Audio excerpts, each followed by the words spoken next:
Everyone to please take their seats.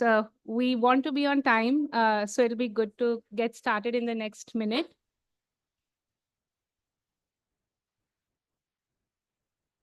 Can I request my team members to please ask everyone outside to come in?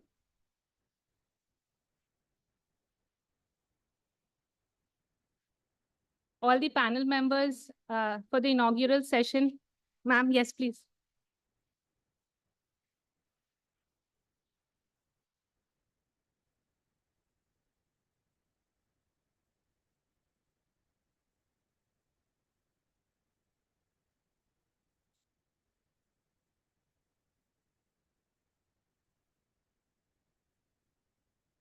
I think Sairaj, can somebody find him? Very important for us today.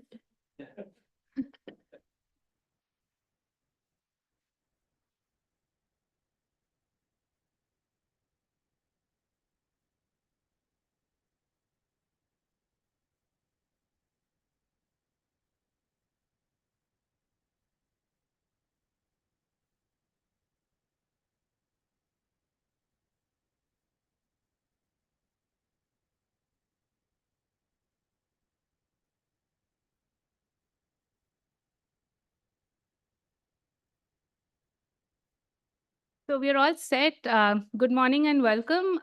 Today, it's our third annual conference of the ICRIER Process Center. The longer name that we try to remember is the ICRIER Process Center for Internet and Digital Economy.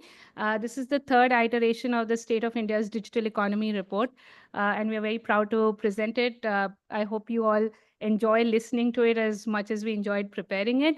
I'll do all the thanks later, but I want to get started by inviting Pramod sir, Chairperson ICRIER, to do the welcome remarks. Thank you, Mansi.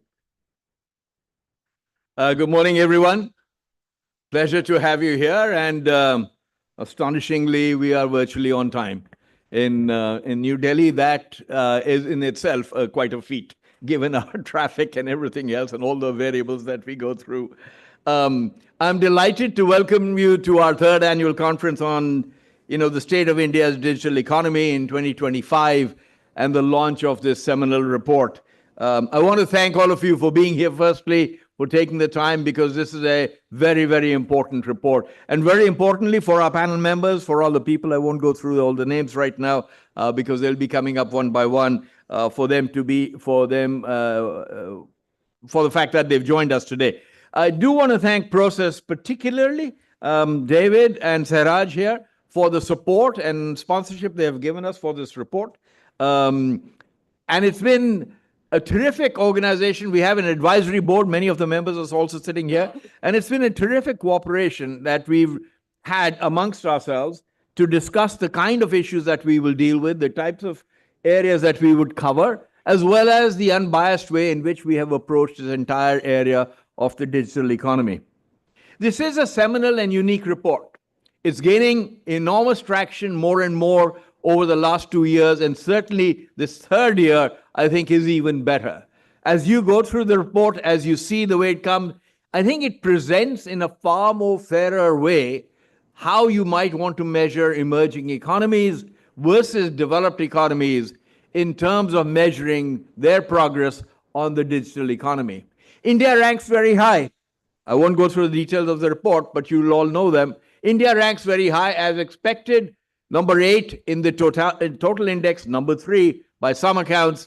But the fact is, it's driven by its demographics, by the capability of its people, by the engineers that we have in our country, and by the fact that we provide services to the entire world out of India.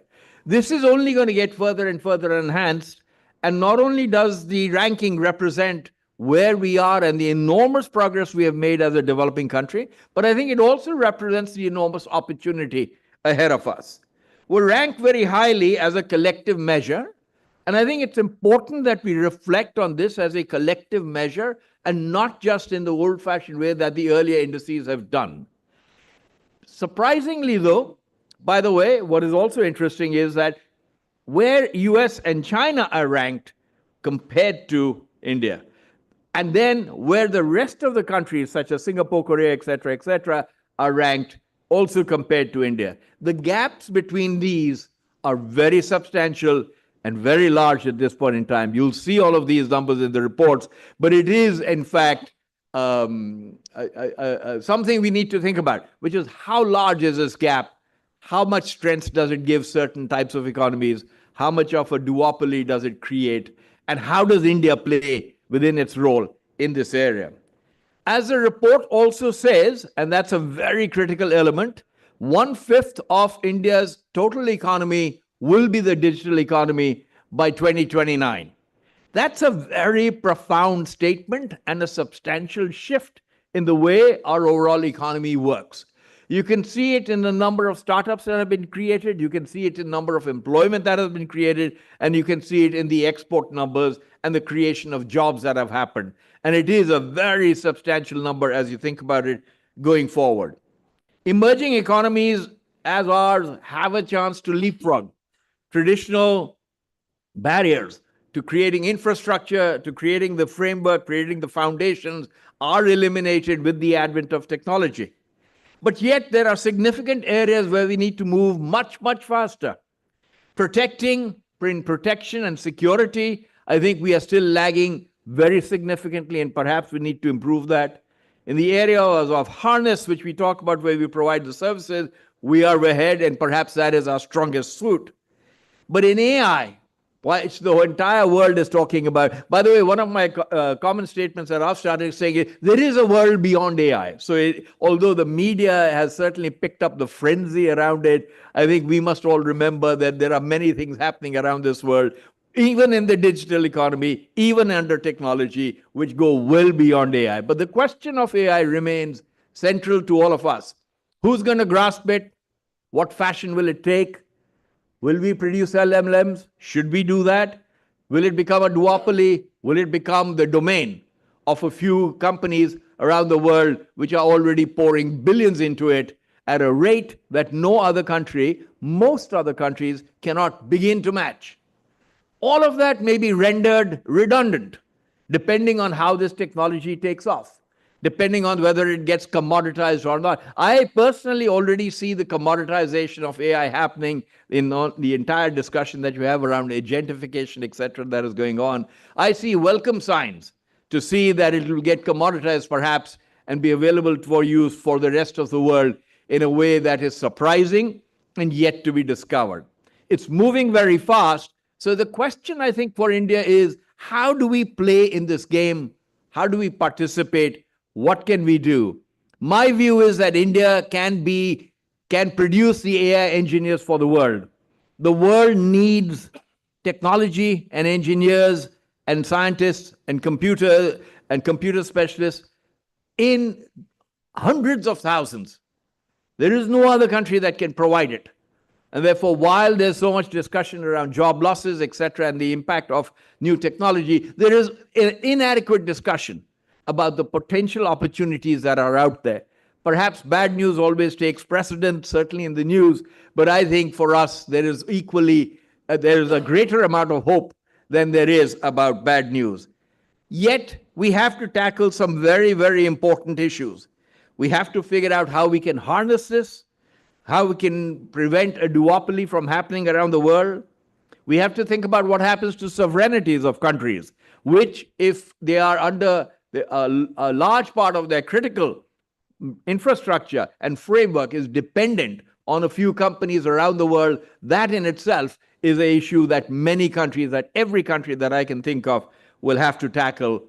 And this concept of winner takes all remains a very, very important issue. As we think about the state of the digital economy and think about its spread, what is interesting is that in certain parts of mobile technology and other places, digital economy, digitization, literacy, etc., it is democratic. And in many other parts, perhaps it leads to a winner-takes-all situation. And can that change over time? These are burning issues. I'm sure our reports will capture them in future years. But right now, I just wanted to say that this is a fantastic report. I want to thank all the research teams. I'm very proud as ICRIER that we have been able to bring this report out. And the research team, starting with Deepak, our director, Mansi, the team sitting over there, many others who have participated in this, worked endlessly over the last few weeks to bring out what I hope will come through as absolutely the seminal report on the digital economy of India. Thank you again for being here, and I welcome everyone to enjoy the day and enjoy the insights from it. Once again, may I just give Mansi and others a big round of applause, please. And now I'd like to invite all of us on stage to launch the report. Yes.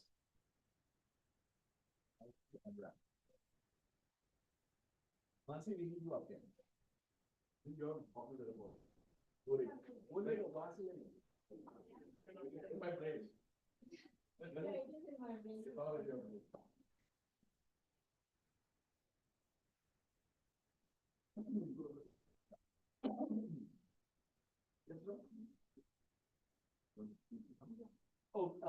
We'd like the team to come.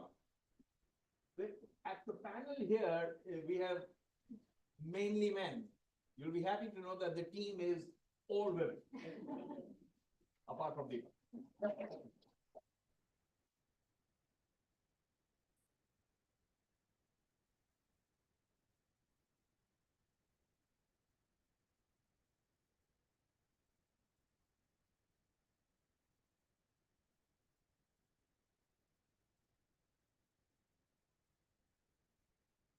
Thank you. Thank you very much.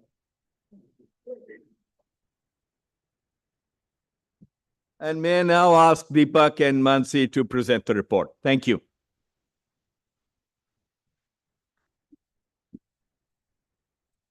Okay. So good morning, everyone. It's a real pleasure to welcome you to the third anniversary, or I don't know, birthday of the State of India's Digital Economy Report. We call it the SIDE report. At ICRIER Process Center, we think of SIDE as a startup.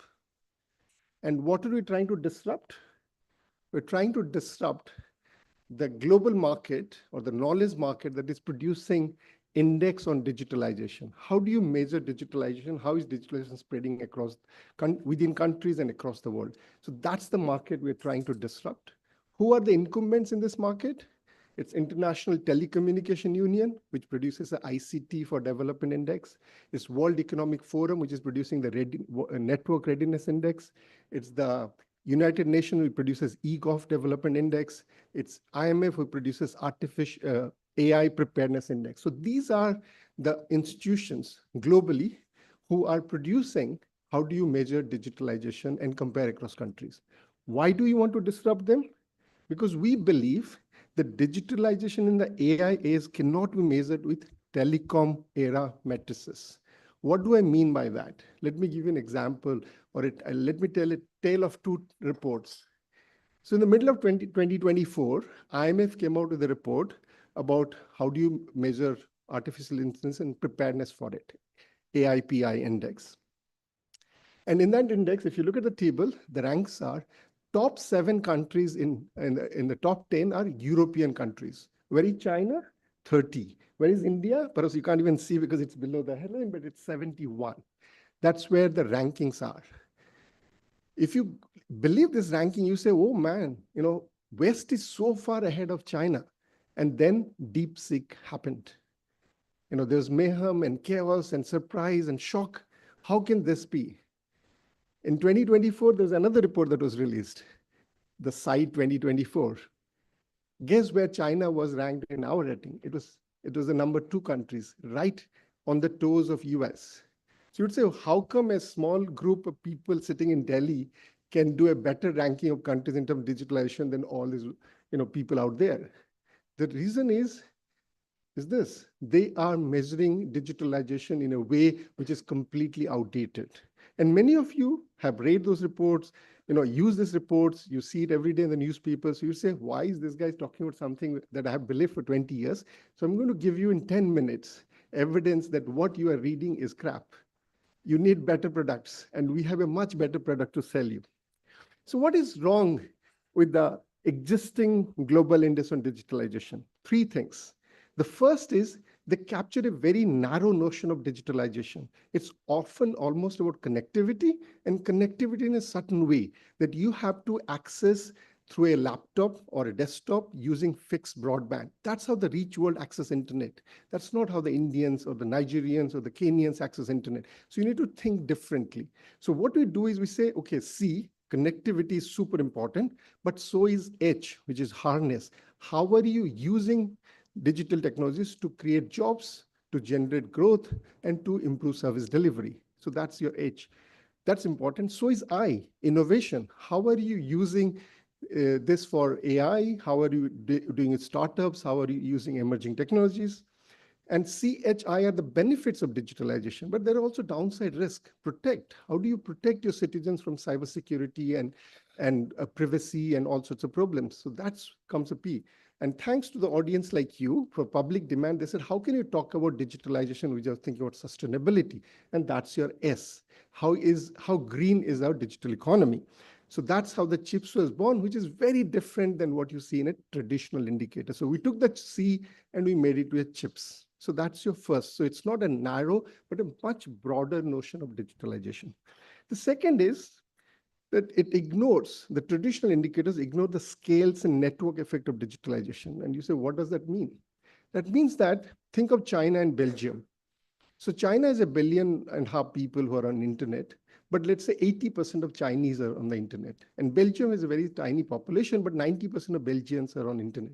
So if you compare using traditional indicator, Belgium is more digitalized than China because they are counting the percentage of people on the internet and not at a total level. So they completely ignore the scale effect. What we do is we say, let's do two things.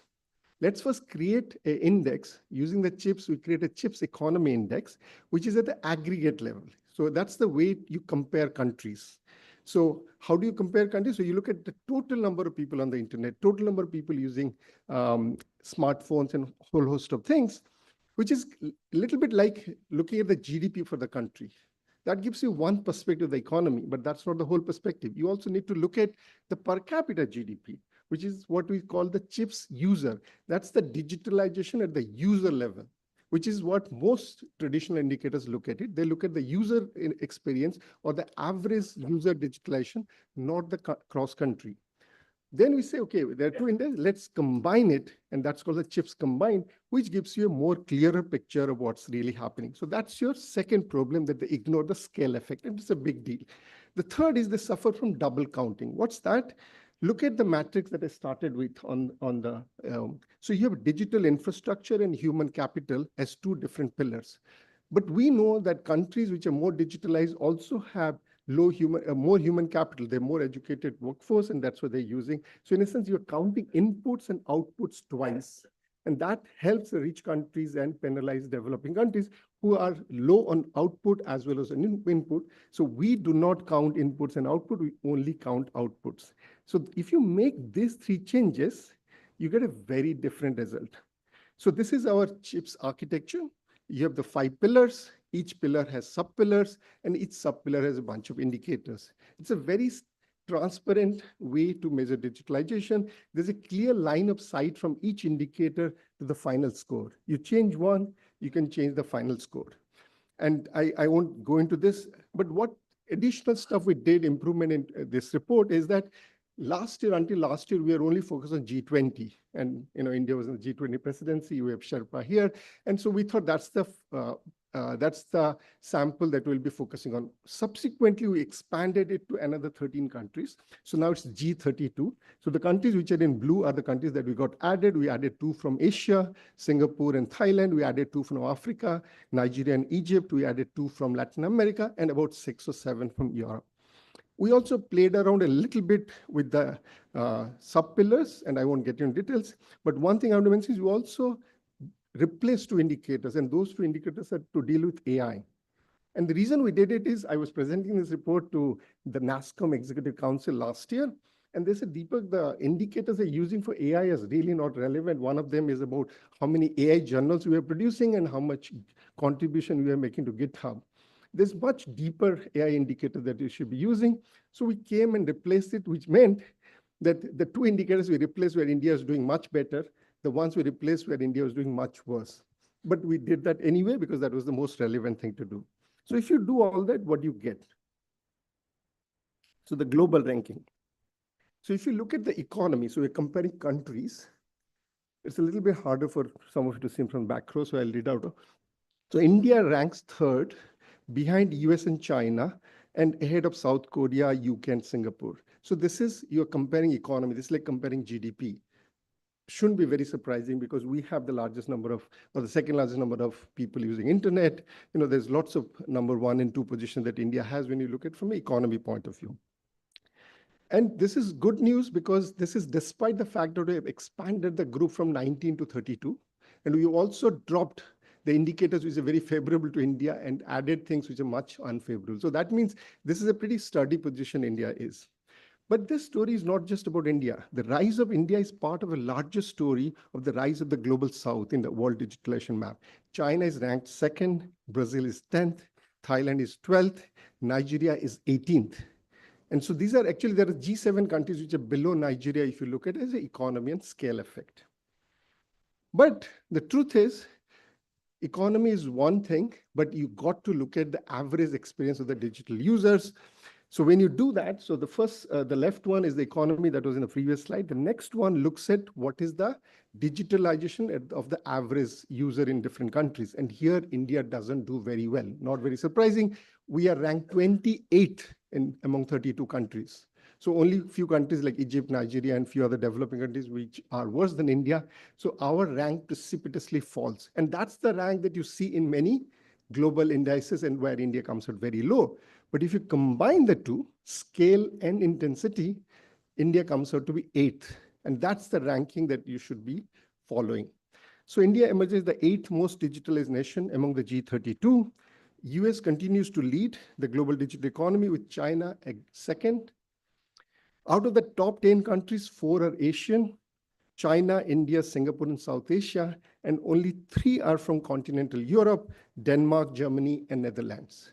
And that's a very different index than what you saw in the IMF, where 7 out of 10 top countries on digitalization was from continental Europe. So you'll say, you know, what's really happening here? How are you getting all these things? So to make it very transparent, we thought we'll show you what's the correlation between the CHIPS economy score and the CHIPS user score. So it's like the GDP and per capita GDP. The 45-degree line says, which is where the two are exactly equal. So look at 4 countries: US, China, India, and Nigeria. These countries have very large scale, either because of population GDP, but they are large scale. So they are all below the 45-degree line. So they get a lot of benefit because of scale. But look at the blue lines, which are the rich countries. They are very high on the user, on intensity, because they are rich countries. There's a lot more digital consumption for the average user. So if you use only user, you obviously rank the blue shaded countries at high. If you use only economy, you rank the other ones very high. What we do is we combine the two. And that's why you need to do this.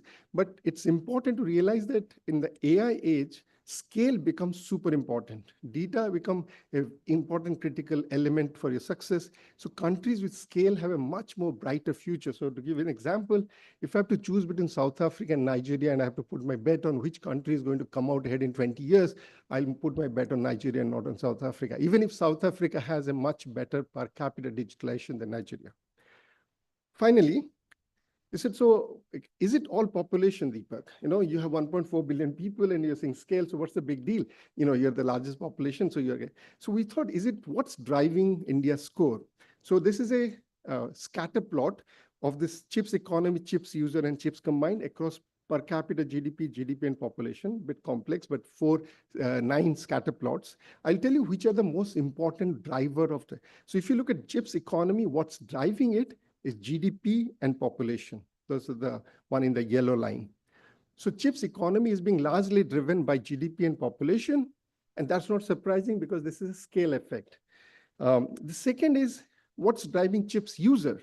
That's your per capita income. That's again not surprising because it's the average user. So the more richer countries are using, obviously the average user is using a lot more digitalization. When you combine the two, what's driving the CHIPS combined score? It turns out GDP and not population. So GDP is the largest driver of the combined score and not the... So it's not all population. It's the fact that we also have a very large economy is a combination that gives you a much higher score. I'll end with one more slide and then Mansi will come and talk about something very interesting.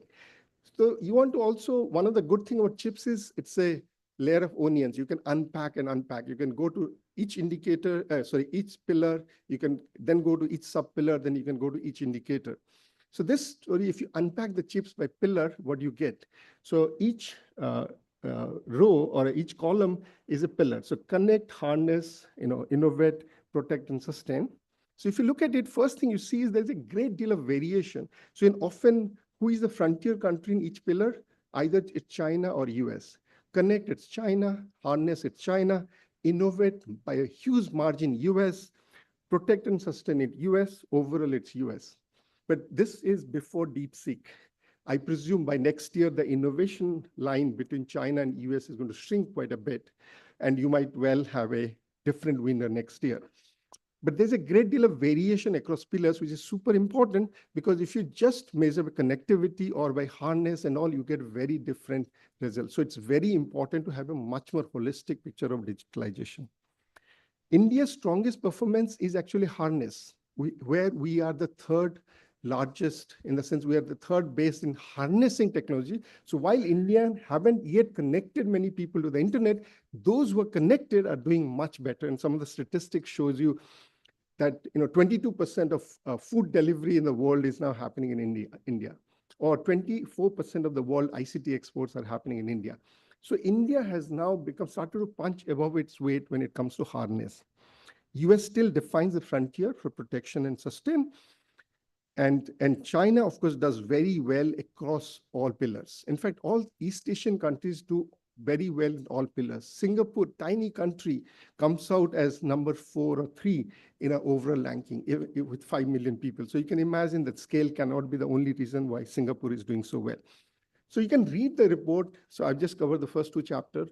Then you go into connect, harness, innovate, and protect pillar. You can go through each of this, but that will be a very boring presentation if you go through and walk you through all the rankings. So what Mansi is going to talk about is how do we use the CHIPS report to address some of the most important issues that are out there in front of us.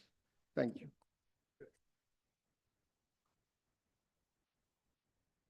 Thank you, sir. One of the slides back, it's not done. So when we were preparing the report, we realized that the first 2 chapters were becoming very quantitative in the way we had presented it. And that's in fact not true about the report. There are lots of policy lessons and things to think about in terms of policy that come out from the data. But in terms of the writing and the talking, we thought it was just about who's on top, who's coming down, what's happening. So I'm going to highlight 4 policy questions that we thought came out from the data and from the data presented in the report. The first one, and they're highlighted in, so I picked up 1 story each from Connect, Harness, Innovate, Protect, and Sustain. The story on connectivity. So we all know, I don't think it's unfamiliar that developing countries, and particularly India, is a mobile-led digitalization. But I think what was striking to us in the report is how much mobile-led it is, and it is drastically there's a drastic difference even when you compare it with other developing countries. So there are other charts in the report, but I wanted to show 2 charts today. The first one is on it shows the download speeds, fixed broadband on the vertical axis and mobile broadband on the horizontal axis. And if you see, and the lines that intersect, the lines that you can see are the median lines. And India, if you see, is far ahead in mobile broadband speeds, but much lower than the fixed broadband speeds. So this disproportionate quality of mobile versus a much lower quality of fixed is something that is an unbalance in the way India is progressing in the connectivity aspects of digitalization. And this also then certainly reflects in how communication networks are running, which shows that everything is happening on the mobile networks, and therefore the traffic is much higher on mobile than it is on fixed. And if you look at the ratios in India, India versus other countries, the average, India mobile traffic to fixed traffic is 1.8 times, while for the other 32 countries, I mean the 31 countries in our set is 0.2. So it's disproportionately high burden on the mobile networks, which is not to take away from the fact that, leapfrogging happened, a lot of people came onto the internet, but given that more and more, every industry you talk to, whether it is video on demand, whether it is gaming, everyone is doing stuff on their phone, payments. So is this, I mean, what do we do? It just raises a question on the resilience, and for us to think about how much more do we want to invest in mobile versus fixed, where is the balance? That's a question. So we've left it as blessing or curse for technologists, policymakers to collectively think about that this sort of disproportionate focus and reliance on the mobile networks, is that something we can live with? Or do we need more investments? So at least this year's budget suggests that there is a shift towards building fixed broadband. There's a lot of focus on building rural, the Bharat broadband, or if you all are familiar, that's India's largest connectivity program. And especially for public institutions like hospitals and schools, what is it that we need to do, and how much can we really stretch this balance? That's the Connect story. The second one is something that was mentioned about how India is championing harness, and many other developing countries, actually, the largest users, the highest share of users for a bunch of digital services are in the developing countries. So if you're looking at mobile app downloads, of the total number of downloads, 86% are coming from developing countries. So the split in our G32, group of 32 countries, we have 17 developed countries and 15 developing countries. And this is based on the IMF's definition of developing and developed. And within that, these 15 developing countries make 86% of the total number of mobile app downloads, 85% of social media users, people who are using social media for work, digital food delivery users, 77%, so on and so forth. So the point is that the global south or digital or the developing countries are in fact becoming the largest users of digital services. And why is that different from the traditional story or the manufacturing stories? Because these digital users are in some way the product themselves. There's a term we use called prosumers, which is the content and the services that is being generated is through usage. And therefore, developing countries have a much larger role to play, even as just consumers of technology and not producers of technology. And all global dialogues, therefore, you find shifting towards developing countries leading it. And India, of course, is doing that in AI. We are doing it for taxation through OECD Pillar 1 and 2. There are now concerns for the e-commerce moratorium. So lots of global conversations on governance, use of technology, regulation, trade, tax are now being driven or likely to be driven by the global south because of this pattern of consumption happening much more in developing countries versus developed countries, and why consumption of digital services is so important and different from how we've looked at it traditionally. But India, I mean, besides the fact that global south is driving digital consumption, India is not only a consumer, and we've known this traditionally as in the last 2 decades because of the high level of IT services exports we do. There's an indicator in the report that tries to measure IT market capitalization, that is the share of IT companies in the MSCI index, and there it also India is fourth actually after US, China, and UK. So we have a huge IT market capitalization, which shows the strength of our traditional IT industries. We are the second largest IT services exporters in the world, was mentioned earlier. So we are not only consumers. So in this graph, you will see the first bar is the share of India. The second bar is the share of other developing countries in our sample. And the last bar is developed countries. And India's share is significantly high, both in terms of consumption and production. So we're in a bit of a sweet spot, and the leverages that we have for building further into the newer and emerging technology. AI, I think a lot spoken about AI, but I think the report established very clearly, and you saw this in the slides on the frontier where US and China were and where rest of the countries were. The data very clearly brings out global leadership by 2 countries, which is US and China. Here are two graphs. One that shows that within our 32 set of 32 countries, the share of total valuation of unicorns, almost 70% was just US and China. And if you're looking at VC investments in AI, that was 80% just US and China. And share is for the share of the 32 countries, not global share, but share of the 32 countries in our sample. And we picked up two indicators from another index on AI, which looks at research in AI and infrastructure in AI. And you can see how US and China are both outliers. So the question is, where is India, and can India do anything to challenge this duopoly? I think we are far away. I don't think so. If you are able to read this graph, what it's trying to show is the whole circle is where the frontier is, and the blue lines are India's score or where India is. So we looked at all the AI, we looked at all the innovation indicators. But if you look at just the AI indicators, so let me pick up one, research in AI, which is at 10. So we are like not even like 20% of the frontier. And similarly, we are far away, but given the base of the strong IT industry that we have, the AI talent, the policy push, there is scope. Whether we do it alone, whether we do it in partnership, those are the policy questions that we need to answer here. But it is true that we still have a long way to go and battle to fight and a policy direction to help India challenge this, India and other countries to challenge the global duopoly. The last and final one is on digitalization and sustainability, often thought of as trade-offs, and developed countries and, see, when you look at the score, so if you look at the network readiness index score and you look at the environment performance index score, on both these indices, you'll see developed countries doing well. So there's an assumption or an understanding that developed countries can do both simultaneously. But in fact, the growth has already happened in these countries, and therefore they are now investing in sustainability.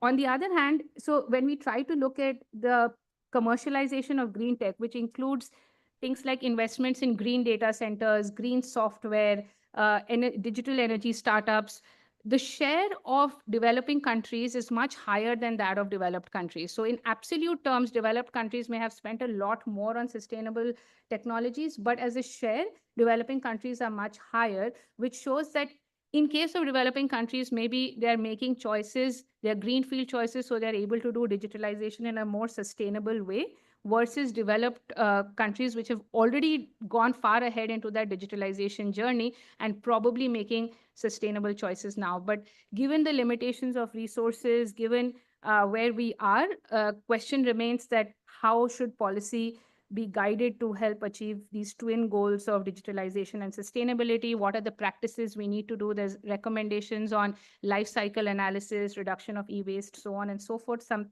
details are there in the report, but this is another key question. So these are the sort of policy questions that the data brings out. The side report is much more than the rankings. And in fact, our main attempt was, while we wanted to challenge the indices and project developing countries and the global South story more realistically, it was also to be able to highlight key policy questions and trends that we need to deal with. Finally, while looking at all of this and thinking of the policy questions, we were thinking of how the chips can be used further. How can the government or policymakers benefit from chips? And there are some ideas in the last chapter of the report on how the chips can be used as a diagnostic tool. So there are three sort of suggestions. One is a digital heat map, one is digital use pyramids, and the third is digital drill downs. We've provided illustrations in the report using India's data on how they can be used. But the one thing that I'll just tell very quickly is about the digital use pyramids. We've created three pyramids using the latest data. One is for our group of countries, the country at the frontier. One is the median country, and one is the data for India. And what we find that, so the bottommost bar is population covered by LTE, which is practically 100% in most countries, 98 or 99% in India. And as you go on, building from access to use of smartphones, internet access, you find the slippages and the gaps starting to appear. And by the time you reach digital health apps, we are at 12% compared to the 99% who are covered by LTE. So our pyramid looks a bit skinny. And we are trying to say that there's a And when you compare it to the G32 or to the G32 frontier, there are fatter or stouter pyramids, whatever word one might want to use. But just by observation, one can see that, a skinny pyramid versus a stouter pyramid. So these are some comparisons and digital diagnostic tools that one can use.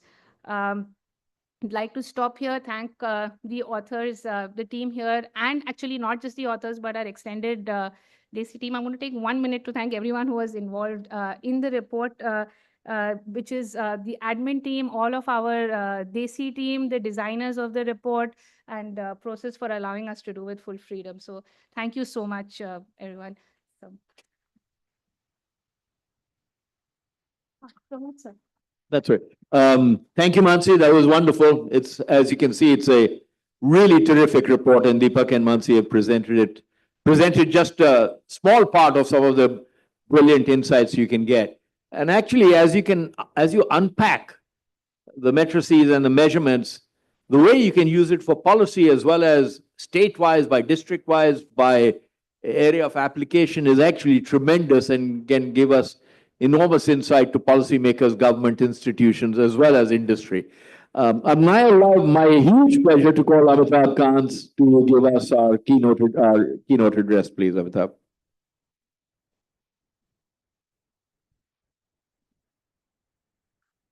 Very distinguished people on the dais, Pramod, Deepak, Aruna, David, and Sairaj, and the many distinguished people in the audience here. Let me first compliment ICRIER for a very rigorous research and thought leadership in shaping policy discourse on India's digital transformation. I'm particularly delighted at this CHIPS framework, connect, harness, innovate, protect, and sustain in a way. It's a very comprehensive methodology that really captures the true scale and depth of digitization, which has happened in India in many ways. And I wanted to compliment the authors, Deepak in particular, Mansi Kedia, who made this wonderful presentation as well, Aarti, Kritika Ramnath, Shruti Wanguri, and this is truly exceptional work. So, and this latest research, to my mind, provides one of the most comprehensive and globally benchmarked estimates of India's digital economy.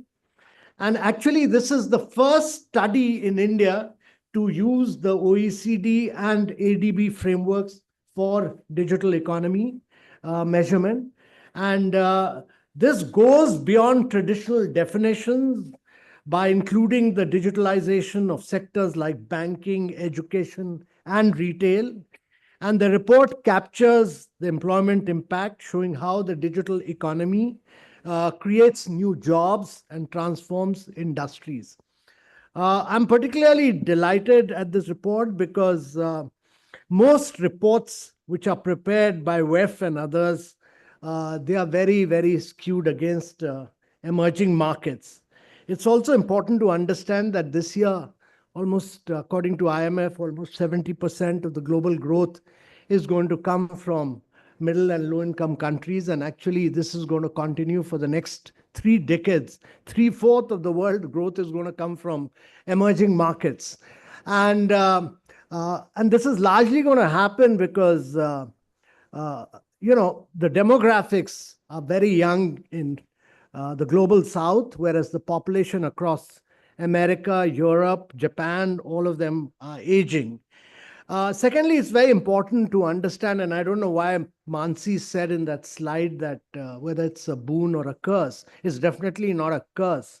It's a huge boon that we've technologically pole vaulted through the mobile in telephony, because India is unique simply because what India has done, nobody else in the world has done.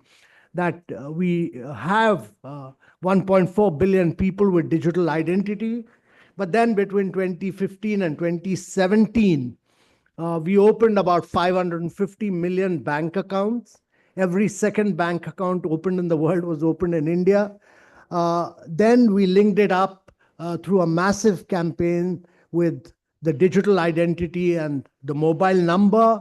And then we started doing fast payments. And actually, last year, we've done 50% of the real-time fast payments in the world. China is next with 20%. And because of these fast payments, you had a number of young startups, MobiKwik, Pine Lab, etc., who started using the credit history of payments to provide credit to people. And you had a huge amount of innovation because you had next a huge number of startups like Zerodha, Grow, Upstock. They took wealth creation stock market to tier 2, tier 3 cities. And they started taking the stock market to rural areas. And then you had young startups like GoDigit and Acko, who started giving insurance to people in rural areas and tier 2, tier 3 cities. So what has happened in India is revolutionary, that from bank account to credit to stock market, wealth creation, insurance, India does in 30 seconds to 1 minute. 30 seconds to 1 minute. And I'm saying this because it's definitely a boon, because I've worked with traditional fishermen in Kerala, where it used to take me 6 months to open a bank account for traditional fishermen, because know your customer was a nightmare. And I've seen when I wanted to buy a LIC policy, it used to take me 6, 7 months of paperwork. It's all happening in 30 seconds to 1 minute in India. And therefore, my view is that India is far more advanced, and David comes from Netherlands, and Europe is almost like a third world country now, as far as the digital transformation of India is concerned. Because it's also important to say this, because during the COVID period, we could do 2.2 billion COVID vaccination, which was all paperless and cashless. And we could actually put money into the bank accounts of over 500 million people, particularly over 150 million women, without any leakage whatsoever. Whereas in the case of United States, 18% of the checks issued came back, and Germany, they were struggling to find out whom to send money to. So India demonstrated that this is the system, and today in over 700 schemes of the government, we are putting money directly into the beneficiary's bank account without any leakage. So my view is that all this progress which India has made never gets captured, because as Robert Solow, who was a Nobel laureate and whose work on economic growth actually set the foundation for economic growth theory, had once quipped that you can see the computer age everywhere, but in the productivity statistics. And this was said in 1987, when the image, when the usage of computers had actually exploded in developed economies, but a statistic showed slowing productivity. And this became known as the productivity paradox, or the Solow paradox. And many explanations were then put forward for this, with measurement or mismeasurement being one. And one of the reasons that the Solow paradox actually persisted was the inability of economists and statisticians to capture the productivity effects. And in the age of digital technologies proliferating and technology developing at a massive speed, measuring the impact is crucial. And to my mind, the digital economy is not just a sector, but the backbone of modern economic growth. And yet, traditional methods of GDP measurement completely failed to capture its full impact. And understanding the contribution of digital platforms, fintech, AI, and digital public infrastructure, And digital public infrastructure is very important because the methodology followed in India is very different from the rest of the world. You know, all the technological evolution that has happened in the Western part of the world has happened because of Google, it's happened because of Meta, it's happened because of Amazon, and in China because of Tencent and Alibaba. But they capture the data and they own that. The service provider owns the data. But in India's case, we created the public identity layer on top of which private sector competes. So we are the only country where private sector competes on top of the public interest layer, which is open source, open API, which is globally interoperable. And that is why, our model, the definition of this, the framework of this was accepted during G20, and this will be the way forward. And that is why the Bank of International Settlement actually in its study said that what India achieved in 7 years would have taken India actually 47 years to achieve. And the other important thing to point out is that the cost of transaction because of this, the cost of transaction has actually fallen very rapidly in India. According to another study by World Bank, the cost of transaction has fallen from $25 to less than 15 cents in India by the World Bank. And that is the reason why a company like Reliance Jio could actually acquire 510 million customers in 10 months' time, because the customer was being acquired using the iris or the hand finger, and he just went around booming in a very big way. And therefore, to my mind, it's a huge boon. And the mobile telephony is a huge boon, and that is the way the world will grow and progress, and prosperity will take place in the future. So my view is that what India has done is something unique, and the progress made is going to be incredible. And my view also is that the artificial intelligence race actually has just begun.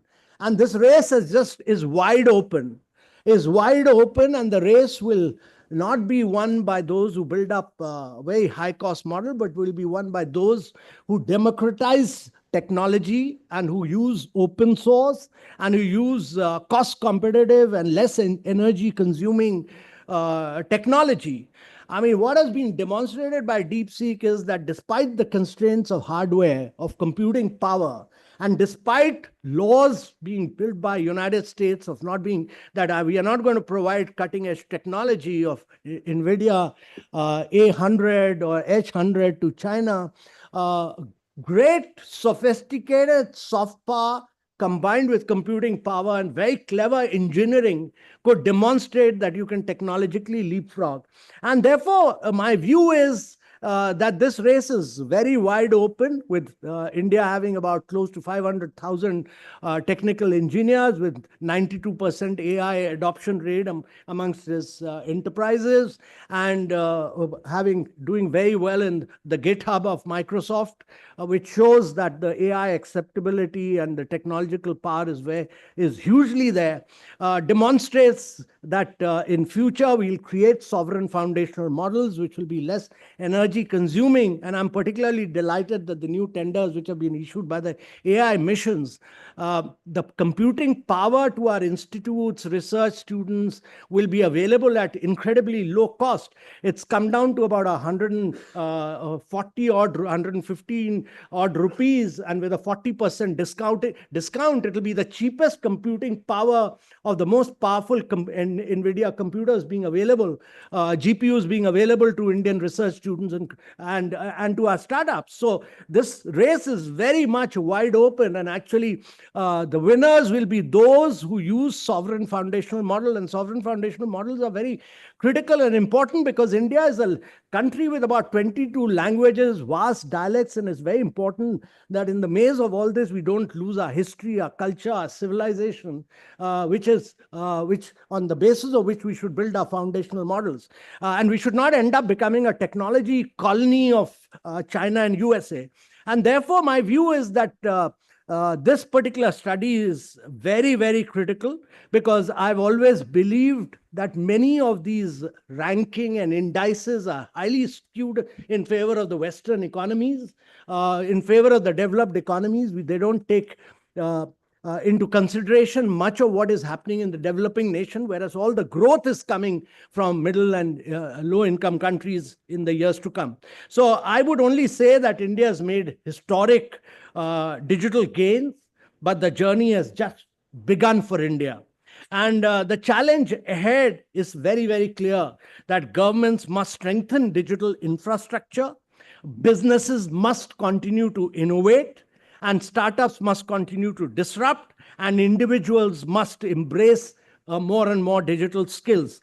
The government, business, startups, and citizens must work together to ensure very inclusive, sustainable, and innovation-driven digital growth.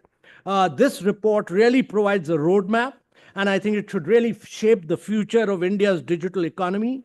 To my mind, the future of India's economy is entirely digital, and this report will go a long way in really putting before the world on how much progress India has made. And I'm truly delighted that this report has been brought out. The important thing now is to publicize this report in a very vigorous manner. In fact, we should go to the extent of challenging all other reports which have been brought out by many other, by this telecom institution and by this WEF, etc. Because my view is that this report is based on very sound foundations, very solid assumptions, and we should greatly use this to publicize and highlight the very many achievements which India has made in this field. So congratulations once again to Deepak, Mansi, and to the entire ICRIER team for doing such a brilliant job. Thank you very much. Amitabh, thank you. Thank you, Amitabh. Brilliant as always. I mean, very deeply insightful. I think the point that you keep making, and I've heard you many times talk about, is the revolution that has happened in India in this particular area. There are many areas where where it hasn't happened, is actually astonishing. And the West, perhaps, or the developed countries, and many other people really haven't figured this out yet as well as they could. The entire presence of DPI, certainly when I talk to people about it when I'm traveling, remains a surprise, remains a concept that is hard for them to grasp. It's a bit like if the internet wasn't public, if it was privatized and held by a few companies. Think of how the world may have evolved at that point in time. And your point about democratization and of AI as well as open sourcing it, I really believe, along with you, that that is the way that this will evolve. But many much smarter people than me have been proved completely wrong in this entire area. Aruna, may I now call on you to give us a special address? Thank you.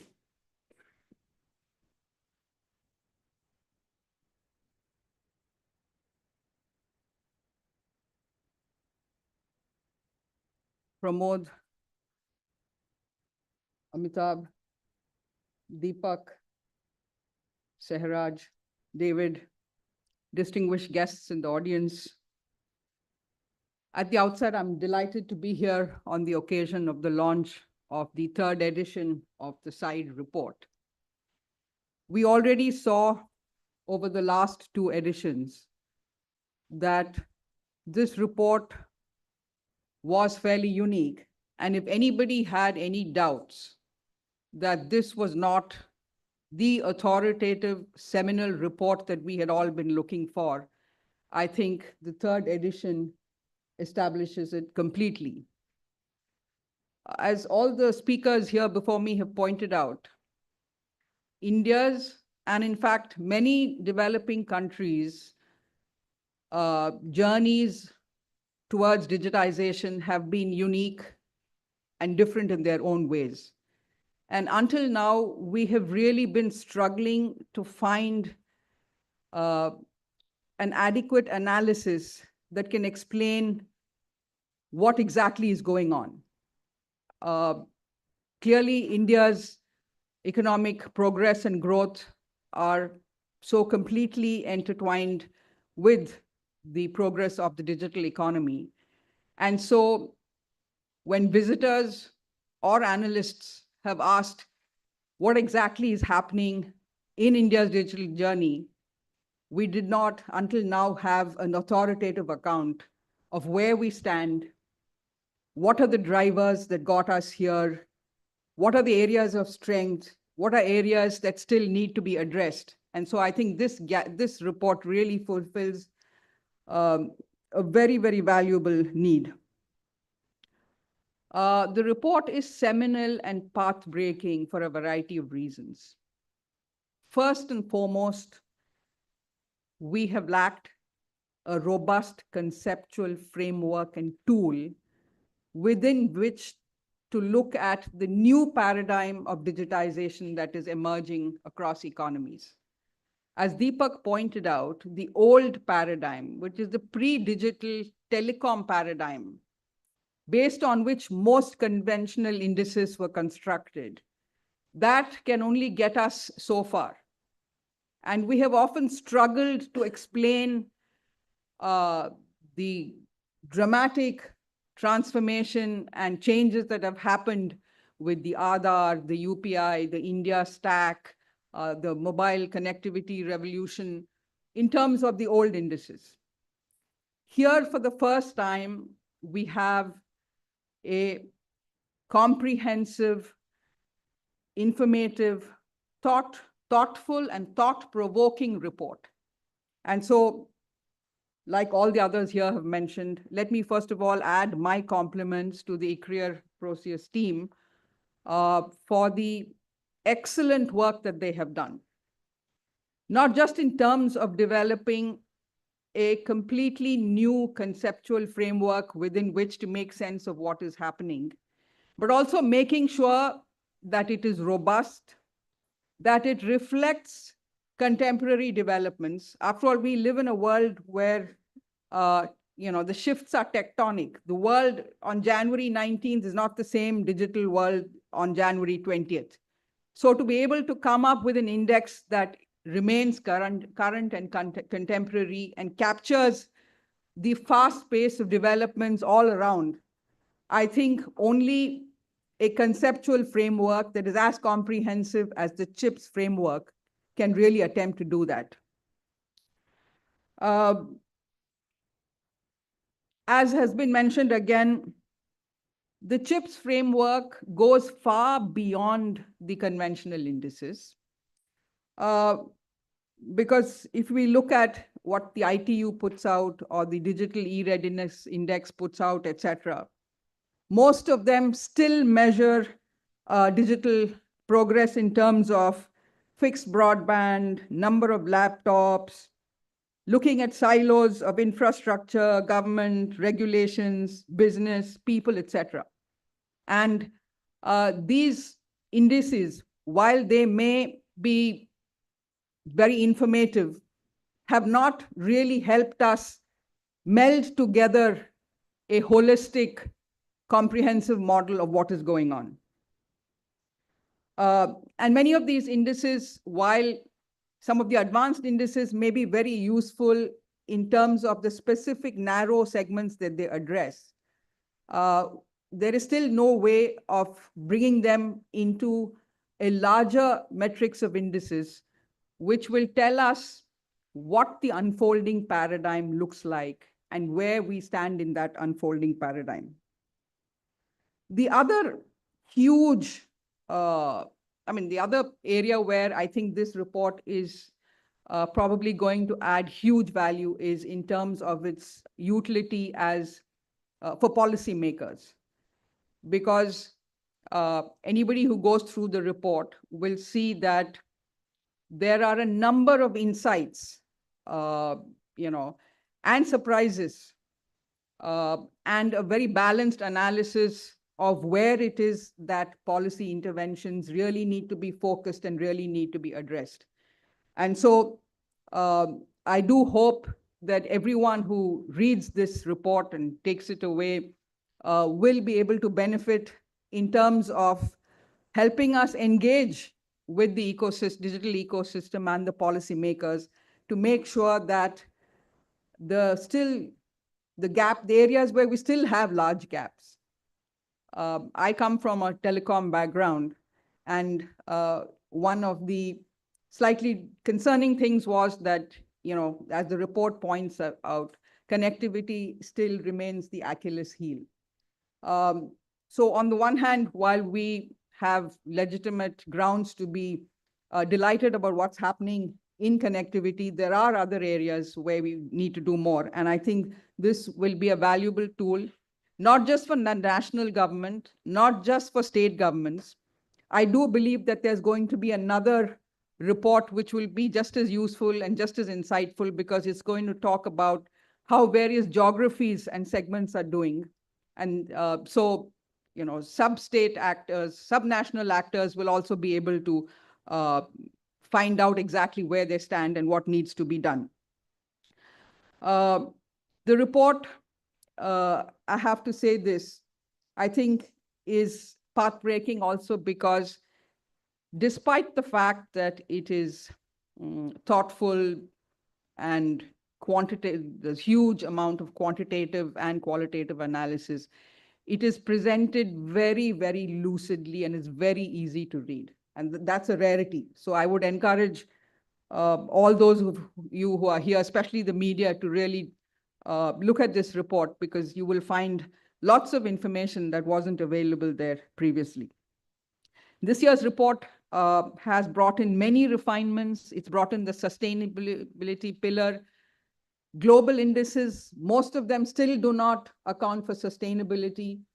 And while we talk about green technologies and climate change, we do know that the kind of AI models that the West is developing will pose significant challenges on the climate front. Fortunately, with the arrival of DeepSeek, I think a lot of that is going to change. I think, however, the single most important reason why this report, I think, is seminal is because it tells us the value of alternate approaches, the need for thinking afresh. Now, DeepSeek is actually making that possible for us. It is making it possible for us to reimagine how infrastructure should look like, how infrastructure can be made accessible, how it can be commoditized, democratized, how the most advanced cutting-edge tools in the digital arena can really be made available and accessible to the bulk of Indians. And as I said, this is important not just for the governments in India. This report also points to many areas where South-South partnerships could be developed, areas where we can pick up models from other emerging countries, and also points to areas where global cooperation needs to be reinforced and strengthened, like this whole pillar of Protect, where the report points out that despite the huge variation in relative positioning of countries on the other indices, in terms of protection, we're all just as vulnerable as our neighbor is. So in all these respects, I think the report is a huge value addition. And I hope that based on the key takeaway from this for me, which is that perhaps it's time to go back to the drawing board. Based on what we take away from this, we really need to reapply ourselves, whether it is in AI or whether it is in some of the other areas, whether it's in harness. We need to develop our own models. We need to develop our own policies. We need to develop our own models of technology, deployment, diffusion, innovation. And we need to partner with other like-minded countries which have similar challenges and opportunities as us. And that's the only way I think we will be able to ensure that the fruits of this technology are fully harnessed. So once again, my compliments to the entire team. It's an outstanding report. And I am sure that as the days go by, every one of you who engages with the report will see that there is something in it for each of you. Thank you. Thank you very much, Aruna. Really appreciate your kind words as in terms of rethinking the way measurements are done, rethinking the way these are reported, etc. I think these are very, very important points that the report emphasizes very profoundly in its depth and breadth. It brings it out so clearly. May I now ask David to come up, please? He's the Group General Counsel of Prosus, for a vote of thanks. Thank you, David. We should be thanking you, actually, but you can do the thanks. Thank you, Pramod. It's a privilege to follow such eminent speakers, and it's a pleasure and an honor to deliver the vote of thanks. As Prosus, we've been investing in India for around 15 years. It's a critical investment destination for us, and we've deployed more than $9 billion, just around $9 billion of capital in India to date. We have seen firsthand the impact of digitalization across the investments that we make, and particularly in areas such as fintech and e-commerce. It is truly transformational. We believe that this will drive sustainable and inclusive growth in the economy. But I think we should also pay tribute to the immensely fertile environment that the government has created, the framework that it's created for startups in this particular country. We can see that in the harness dimension of the report, which we've been talking about earlier, the incredibly fertile environment for startups. And you can see that in the explosion of startups in India, not simply, as in many other countries, slavishly copying a model generated in the United States, but generating businesses that are unique to the Indian environment and address uniquely Indian concerns. That is tremendously exciting. And you can also contrast that with Europe, where Europe's distinctive contribution to the technology debate has been to become the great champion of regulation and bureaucracy, which is not something that one wants to be in a fast-paced and a fast-moving world, particularly when Elon Musk is setting fire to bureaucracy in the United States through DOGE. So this makes for such a tremendously exciting place to do business, such a tremendously exciting place for us to invest. When Siraj and I began talking, or Siraj began talking to me about the possibility of partnering with ICRIER to set up the center, it didn't take much to convince me that a center looking at the intersection between tech, policy, and the economy, and the economics, would find a voice that would resonate with government, with policymakers, and more broadly with business.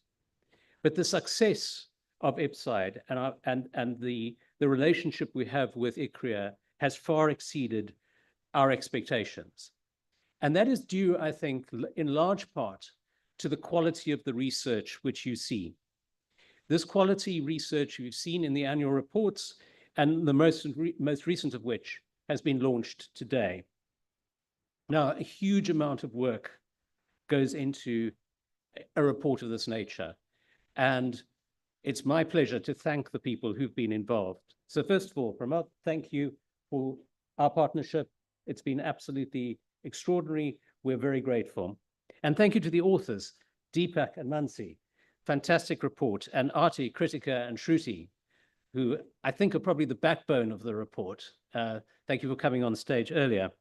And also a long list of people who are credited in the report itself. It takes an immense amount of work to generate something of this quality, depth, and insight. And we're tremendously grateful for the work that was done. Thanks to Amitabh and Aruna for their addresses today. Very inspirational, very thought-provoking. We're grateful for that.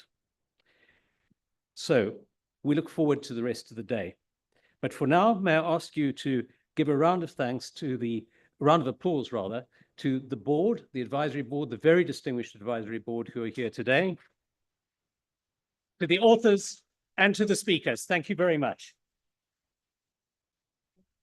David, thank you very much indeed. Really appreciate those very kind words. This is an incredibly valuable partnership for us. So your words are very, very welcome. And we will, of course, come back to you on and hope to continue this for a very long time.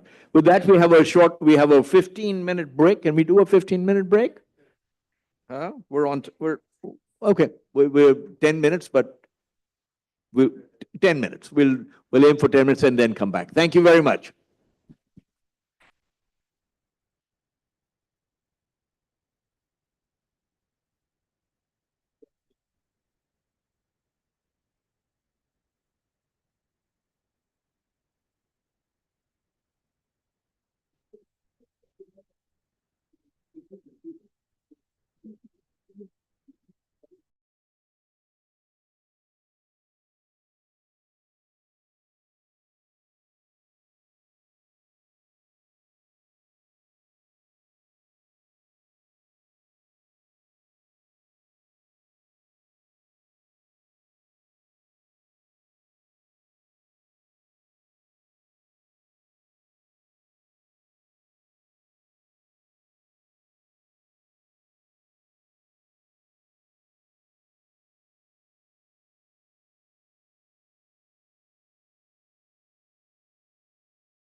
Stations, but we need to get started. May I request everyone to get their coffees, move in.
Neha, gates man.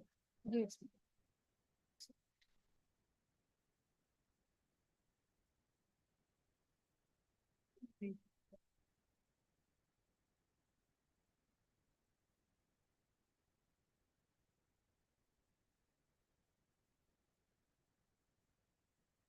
Okay, I think we're fairly settled and quiet.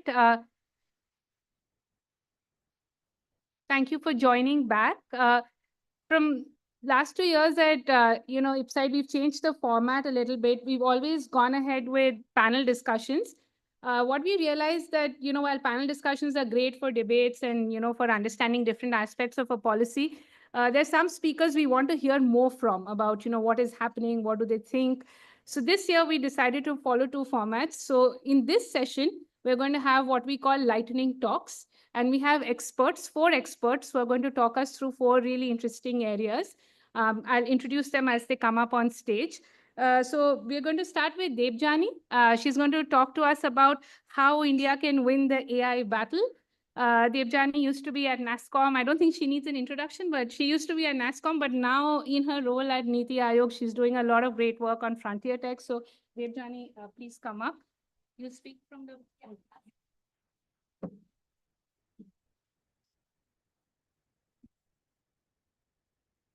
Hi, good afternoon, everyone. And thank you very much, Deepak, Mansi, for having me here. And congratulations on the fantastic report. I'm yet to read it, but I'm hearing a lot of good things about it. So congrats. So this was a challenge because I don't know about you guys, but at least I have developed severe AI fatigue. Every day it's like 10 speeches on AI.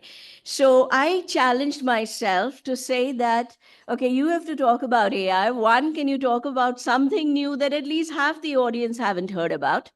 And 2, can you give a speech without using the word LLM and GPU? So I'm going to try. I hope what I'm saying is going to be somewhat new to you, because I'm only going to talk about 2 things. 2 things that I believe are going to be absolutely crucial for shaping the future of AI and therefore India. First, AI has new rules. The rules of competition in the AI world has completely changed. The past 6 weeks that we have witnessed, past 6 to 8 weeks, have pretty much shattered any conventional wisdom about AI dominance or AI leadership. It is no more about who has the biggest models or the most data. It is about disruption, pure disruption, the fastest, the better. And the second thing that it's about is who controls the supply chain. A stark reminder came with DeepSeek. This was the Chinese company, as you know, who came out with an AI model that was better than the best that's out there and completely open sourced. This wasn't just a technological feat. When you read, especially for those interested, do read the technical paper. When you read the technical paper, this was not just a technological feat, it was a warning shot. That's how I see it. The balance of power in AI is definitely shifting, and it's proving that true innovation doesn't belong to those with very deep pockets, as conventional wisdom would tell us. It is showing that innovation is not about the resources, but about the mindset, about speed, agility, and the strategic intent, going in and unlocking those efficiencies which always existed in models. The entire distillation technique, which everyone is today raving about, was first talked about by Google, Geoffrey Hinton, years back. No one did anything about it till this company suddenly cracked it. So this is not about who has the biggest resources, who has the deepest pockets, but this is about who has that strategic intent to disrupt and who has that ability to disrupt. Then let's look at the AI Action Summit that happened in Paris. The message was very clear: growth over excessive regulation. So that was another big shift that happened in AI. France threw down 109 billion euro on AI. They announced a big deal. And most surprisingly, Europe reconsidered its regulatory straitjacket, if I may call it that, to stay competitive. They actually came out and said they have to relook at EU's regulation. At the same time, the AI battle for control moved to center stage. So these were all the different dynamics happening over the last 6 to 8 weeks. In his final days, for those of you following AI news, President Biden issued 2 pivotal AI directives. First one was an interim final order that was issued on Jan 13th, pretty much saying who can buy GPUs and who cannot and how much. It regulated the sale of GPUs and put the world in 3 brackets: tier 1, tier 2, tier 3, right? And the second day, he came out with another executive order on building the resources needed, energy, nuclear energy needed to fuel US's aspirations to pretty much control the entire supply chain.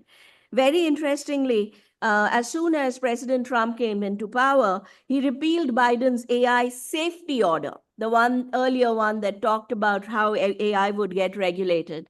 But he did not touch these two. And given it's an interim rule, by mid-May, if President Trump does not challenge or turn these down, they will become a rule. And that's a reality facing us. So this game is going to completely change, because it is going to be all about who controls the supply of AI value chain, or the AI supply chain. And I think that's something we have to absolutely wake up to. If anything, I think Vice President Vance's speech at the AI Action Summit pretty much reinforced that chip, software, and regulatory dominance. That's what it was about. So the race to AI is hitting a breaking point. No longer about deep pockets, costly innovation. It's about disruption, and it's about control. I honestly believe we are going to have a world divided into disruptors and disruptees. And I hope that we take the right steps today to end up on the right side of history. So that was the first thing I wanted to talk about. The second thing that I want to talk about is life beyond LLM. Sorry, I'm using the word LLM just once. AI is much bigger than large language models. And this entire hype about large language models and building these things, this is frankly becoming a bit of a distraction, which we have to be very careful about. In fact, the next phase of AI disruption, my personal opinion, is what I call the AI plus strategy. This is where the true power of AI lies, where AI and a scientific field comes together. And this is where what I call the point of impact. This is where we are going to see the maximum impact. So let's talk about a few. Let's talk about AI plus bio, AI plus biology coming together. This could be bigger than the AI revolution itself. In fact, I'll change. I won't say this could be. This will be bigger than the AI revolution itself. It will pretty much, or it is reimagining life science as we know it. On Feb 19th, scientists at the Arc Institute and NVIDIA released what they called the biggest ever AI model for biology called EVO2. The model was trained on 128,000 genomes spanning the tree of life. It can write whole chromosomes, completely new DNA. It can create DNA. It can also make sense of existing DNA, including hard to interpret non-coding gene variants that are linked to diseases. In fact, I loved one of the scientists, how he described it. He said, think of it as the world's largest eavesdropper on the symphony of life. It's a beautiful way to describe the transformative power of what happens when AI, algorithm, and biology comes together. Next, let's look at AI and chemistry, physics coming together. This is driving material innovation from sustainable energy solutions to new battery technologies and so much more. I'm sure many of you know that modern technology rely on inorganic crystals, and to enable new technologies, these crystals have to be stable. So right now, there's a limited amount of stable crystals that we are aware of. DeepMind launched an initiative called Genome, which to date has discovered 2.2 million new crystals, of which 380,000 are stable crystals ready for material discovery. So among these candidates, you have materials with potential to develop future transformative technologies from superconductors to next generation batteries. This advancement, this is not set to disrupt industries such as this is set to disrupt industries such as manufacturing, energy, electronics. I mean, this can pretty much, if you think about if crystals, and then you think about proteins as the building blocks of life, this can pretty much change how we imagine life. Think about that.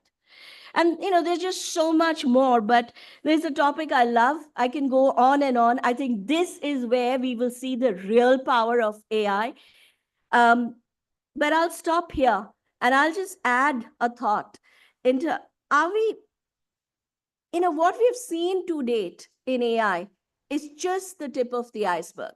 It's exciting, it's new, but AI has been around for so many years. And those of us who are students of AI, we've been following this. It's been around for years and years, right? So, but yes, the last few years, we've seen the democratization and people are very excited. But the era of what I call frontier AI is just starting. And this is where the real disruption lies, real disruption to life sciences. And that's where we will see the maximum impact across sectors, from climate change to food to manufacturing, etc. I think the question for us is not, India, is not whether AI will transform the world and how are we going to figure out our game plan, our playbook or our strategy for leading in this sector. I think the question is whether we are seeing the future clearly, or are we too busy playing catch up to even notice it? How many of you in this room are aware of what's happening in the air? I'm not talking about a future that's far away. Everything I talked about is already here. It's already happening.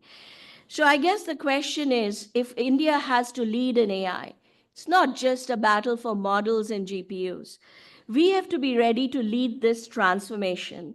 And are we on track to invest the R&D, the capability development, the mindset that is required to build a vision for this future, to invest in it, and to become a disruptor, but a disruptor for good? So thank you very much.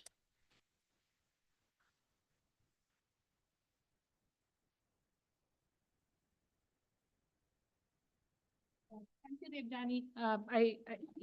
For me, I think the takeaway was that we need to focus on an AI plus strategy. And you're probably right about the whole LLM distraction. So, but also that we don't have a clear vision and there's potential to develop one. Very happy to welcome our next speaker, Payal Arora. She's a professor at Utrecht University and also the founder of Inclusive AI Lab. She's going to be talking to us about gendered patterns in digitalization. A lot of us are interested in the topic, and she brings us experiences from all over the world. So welcome, Payal. Her slides, please.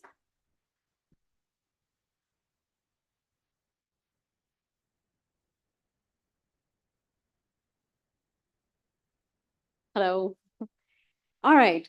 So, did you know that this device, which we all love so much, is designed based on the shape of the size of the man's hand, right? So, take an example also about temperatures in your office buildings. It's set to the metabolic rates of males over females, which leads to 20% less productivity in the female workforce, right? Or take, for example, a classic case of crash test dummies. The average default prototype, dummy, which is used for car crash safety is, surprise, surprise, a male body, which basically results in women and girls more likely being killed in a car accident versus men. So we basically live in a gendered world. Basically, the male is a normative, a universal sort of template upon which we build our services, our tools, and this cuts across sectors, right? From urban planning to medicine and beyond. And this actually influences, this gender bias is seeping into digital as well as shaping the way in which we are building our AI, right? Because gender bias results in gender data, which feeds into the training of AI models, which will help us make decisions about the world. And so this is not really anything new. Why did I take you to examples which go back decades? And this is very well proven. It's because it's a sticky subject. And in the last decades, I've been working with a lot of organizations, both public and private. And I keep asking them, let's focus more on gender. And they really shy away from it. And they all say, it's too messy. It's too high risk. Let's go for the safer option, the male subject, right? And what are the reasons given, right? One is the male subject is a neutral subject. In fact, clinical trials, right, for medical diagnostics and any kind of treatments, 75% of medical trials are done on a male subject, male rat, right, over a female. Why? Because they are stable in comparison to the inconveniences of, women subjects that have pregnancies and menstruate. So this inconvenience leads to bad sort of diagnostics and basically treatments that just don't work well for women compared to men, right? It's easier. Look, many societies in the world, in fact, the majority of the world have a very deep social norms, which are very gendered in nature, very patriarchal. So it makes it very hard to access women versus, men. Whether it's like user interfacing, user behavior, it's just really difficult. And I myself, I have to say, have gone through it. My team and I have constantly had to do twice or thrice the work to access these populations, right? So I get it. It's just easier. And the third is it's adaptable, because in the last decades and beyond, they're like, well, yes, there is a male universality, but look at the women and they adapt, they somehow appropriate and make it their own. And look, they still thrive. So what's the point? Why don't we just keep it as status quo? Why bother, right? So indeed, that is, these all factors count, but it would be a real loss, because what happens is that this results in poor quality data, which disproportionately impacts half the world's population, right? So there can be things done about it, because we need to shift the model, not because it's something out of the goodness of our heart. It's just makes sense to do it now, and it is feasible. And let me share with you some concrete ways in which we can move forward. And I hope many of you will do the same, right? So our project, so I'm part of this Inclusive AI Lab that I co-founded with the head of AI at Adobe. And we're trying to shift the game because we're bringing 1/3 of tech actors and beyond, 1/3 of civic organizations, and 1/3 of academics across the world, from Brazil, Kenya, Ghana, Ecuador, because it really is a South-South and an interdisciplinary and cross-sectoral approach, because we need all hands on deck, right? And this project is a 5-year European-funded project that I'm leading in the Netherlands, which basically is about how do we reduce discrimination in recruitment AI systems, which are deeply influencing the way in which people get jobs. So for example, the classic case is Amazon algorithms kept recommending for CEO positions men over women, because that's what the old data says, right? So if you have a vast amount of data which said, well, typically males are CEOs, that's the recommendation system. So how do we pivot? Right now, we're building semi-synthetic data sets with organizations across Europe, which is gender sensitive, gender oriented. And in this way, instead of garbage in, garbage out, these golden equity-based data sets can shift the way in which we start to recommend the right people for the right job, regardless of gender, right? Or a project with Adobe that we've been working on for many years, and now with Firefly, is we're working to debias their data sets, right, for populating the generative AI tools. And why does that matter? Because you see, when you see, like if you do African child and you see the skinny child with flies all over them, it shapes the way you see that world, right? It makes you stuck in the past. And the same thing with India, right? The way when you Google Indian women at work, or you Google anything about India, it's like these prehistoric development paradigms from the 50s, 60s that stick because of the legacy data. So we are working with creatives from Ecuador, Kenya, Ghana, India.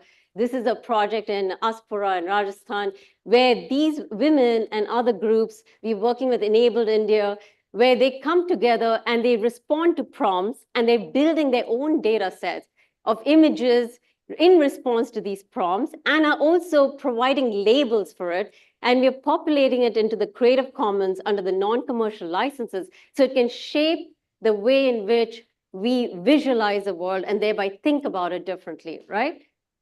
Another project is a Canadian project, IDRC funded for a couple of years in Bangladesh and India. And we were working with women gig workers in India and Bangladesh across multiple sectors. And what we found is that there are deep data deficits on some really obvious things. For example, many of these women are not even counted as working in these sectors, even though sometimes they're even majority of them, because women disproportionately are, actually they are the informal economy, right?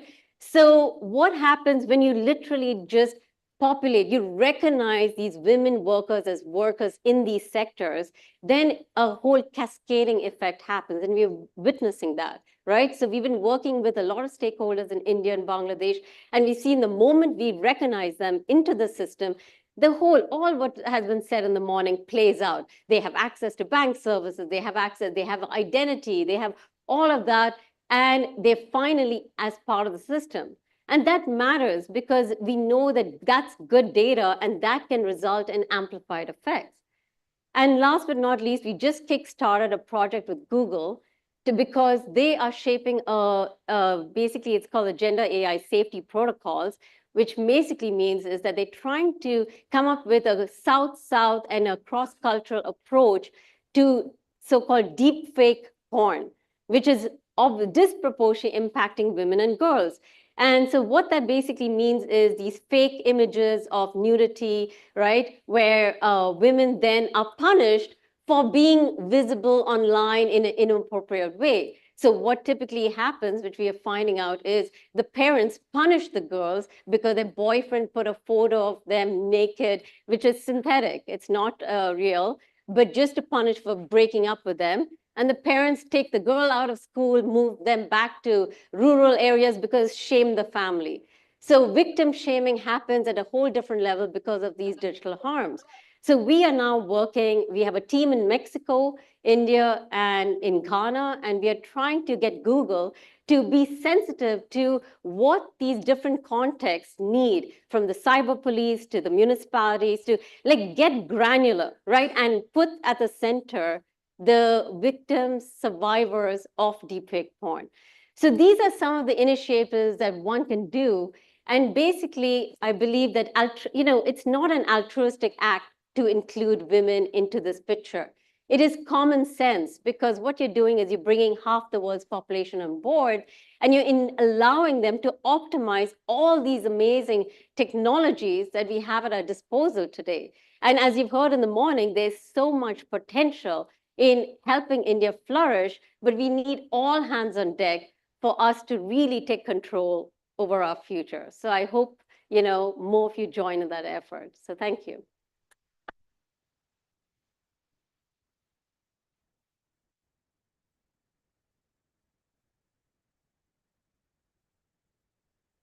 Thank you, Payal, for sharing all the inspiring work that you're doing. And I really like how you're working with so many private sector stakeholders. So amazing.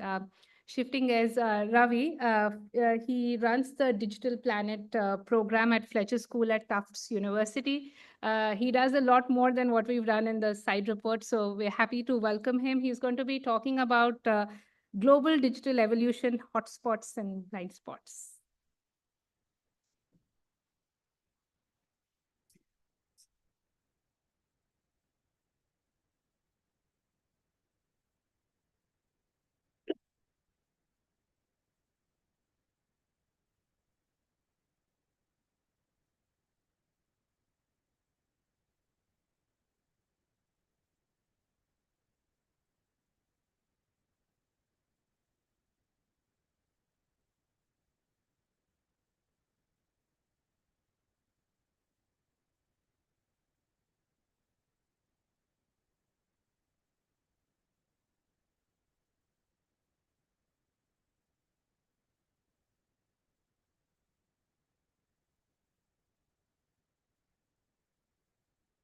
Good afternoon.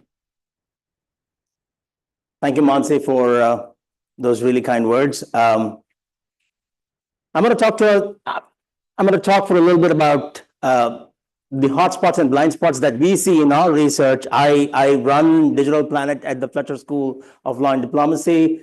Digital Planet, very, very quickly, is think of it as a bit of a think tank in, thank you. Think of it as a bit of a think tank in a School of Global Affairs. The Fletcher School, some of our alums are in the room, and if you want to know more about what we do at Fletcher, they are better ambassadors than I can ever be. At Digital Planet, we ask ourselves all sorts of very interesting questions that take us into all fun parts of the world: US, China, Estonia, who lives at Digital Planet, or India for that matter. Will ethics and AI ever see eye to eye? Is growth for good also good for growth? And so on and so forth. That one, particularly, if cash is dead, why is that fat wallet still in your pockets? I see wallets. So all kinds of interesting questions, and it takes us into, so we study about 125 countries around the world, and we measure, we think of ourselves like ICRIER's IPSIDE as map makers for the Digital Planet. Think of us as fellow chartists trying to find our way on the Digital Planet. So the hotspots, what do we see and where are the hotspots? So here's one. AI, and we've heard several speakers talk about AI. AI is clearly the force multiplier for the most innovative economies. What we are seeing is a bit of a dynamic where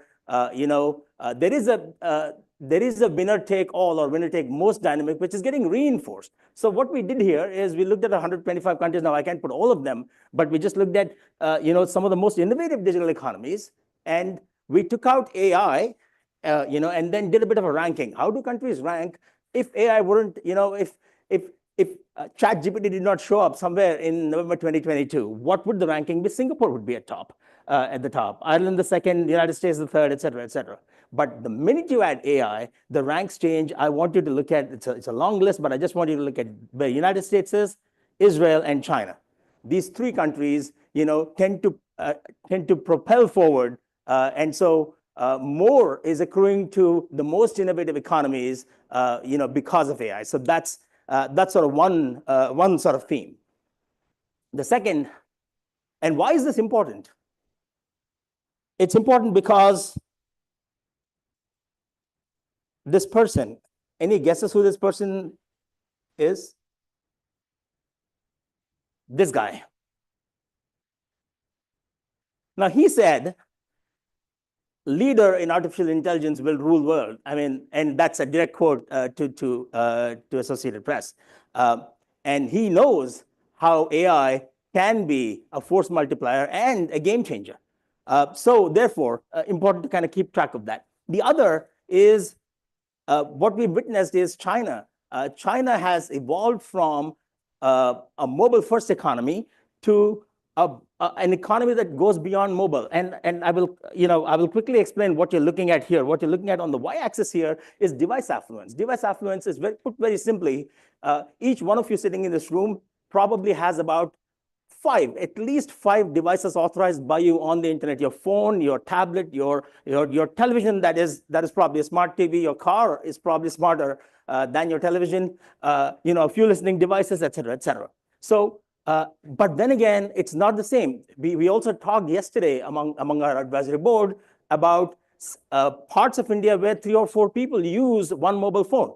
An entire household uses one mobile phone. So digital affluence is really how many digital devices do you have accessing the internet. Why is this important? It is important because your experience of the internet is dictated by the window through which you look at, through which you consume the internet. So we are all privileged to have not just windows, but balconies and whole bungalows, looking out at the internet or looking into the internet. But most people just have one device that they're sharing. And that, in some sense, truncates their experience. So China started as a mobile-first economy, but China's evolved past into a beyond mobile economy. And now that should be in some sense the aspiration. So if you see where China's trajectory is, it is nudging up from, what shall we say, the upper middle income median towards the high income median. Whereas the other rock star, the hotspot that you want to see is Vietnam. Vietnam is shaping the upper middle income median. It's nudging very, very close to it. Whereas India and Indonesia are shaping the lower middle income median. So the aspiration for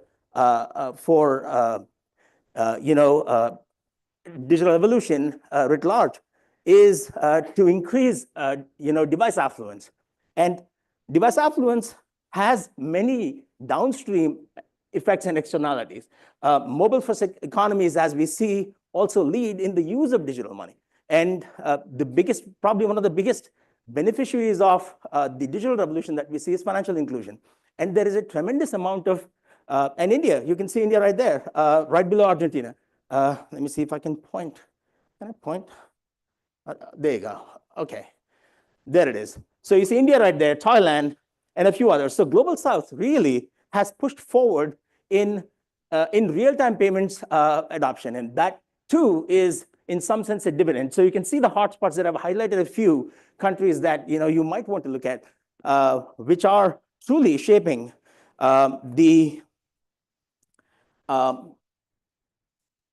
benefiting from this digital evolution. Now, with all of that said, I want to talk about the pandemic, and my apologies in advance if the word triggers PTSD, but how many of you believe the pandemic has accelerated digitalization? The pandemic has been how many of you in this room agree that the pandemic has propelled digitalization? A lot of hands. Yeah, okay. So we have the benefit of hindsight with the pandemic in the rearview mirror, and we have data and evidence to show. So the pandemic era nurtured many digital technologies, companies, and trends, some with more lasting influence and staying power than others. Contactless payments took off. During the pandemic, their growth has been ubiquitous in most parts of the world. Owing to some combination of strong government support, like in India, active infrastructural push by market actors, Visa, MasterCard, and others in most parts of the world have done a tremendous amount to push contactless payments. And most importantly, a strong consumer preference for safe, secure, and contact-free transaction alternatives to cash at the peak of the pandemic, right? Now, video conferencing took off. Most of us who could and there was a shift to remote work. Now remote work is not cool. If those of you that heard Jamie Dimon in his town hall, remote work is turning out to be not cool anymore, but remote work was entirely propelled because of video conferencing and all manner of hybrid work. Like contactless payments, it was more feasible and durable in countries with solid digital infrastructures and jobs amenable to remote work. Contrary to expert predictions, some trends like digitally enabled fitness proved less sticky. And those of you who invested in Peloton at the height of the pandemic, I'll have a drink with you later. So in 2020, with the internet as the only tether holding the economy and society together in most parts of the world, the pandemic somehow morphed how we buy, sell, dwell, socialize, work, play, and pay, creating a groundswell for producers and purveyors of digital transformation and digital technologies in their wake. Now, there were claims, this one famously by Satya Nadella, a proud India's pride, the CEO of Microsoft, who said, we've seen 2 years worth digital transformation in 2 months of the pandemic. Now, that seemed plausible and valid, and that may also have been true for many technology businesses, but a careful analysis of the post-pandemic and post-pandemic trends reveals a slightly nuanced picture. So those of you who raise your hands saying it has been a propeller, I have some blind spots to share with you. The emerging post-pandemic story is not one of rapid digital transformation, but rather of slowing growth. From the pre-pandemic period, 2016 to 2019, so this is what we did here. What we did here was we said, okay, so what is the growth rate of digitalization around the world and by region between 2016 and 2019, the years prior to the pandemic, and then from 2020 to 2024?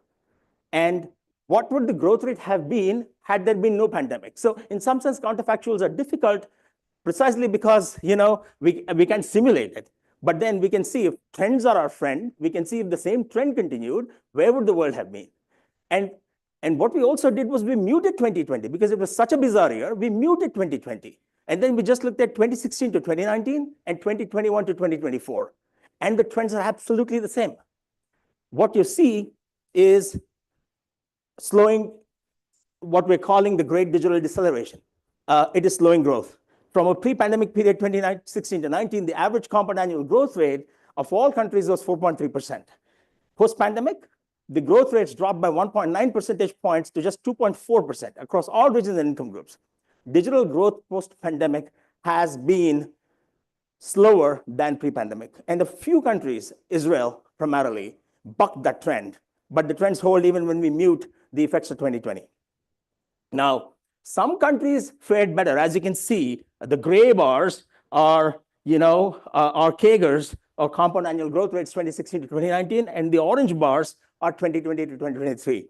Some countries fared better than some others. So Europe, the transatlantic world, for lack of a better term, fared better. Latin America suffered. South and Southeast Asia suffered as well.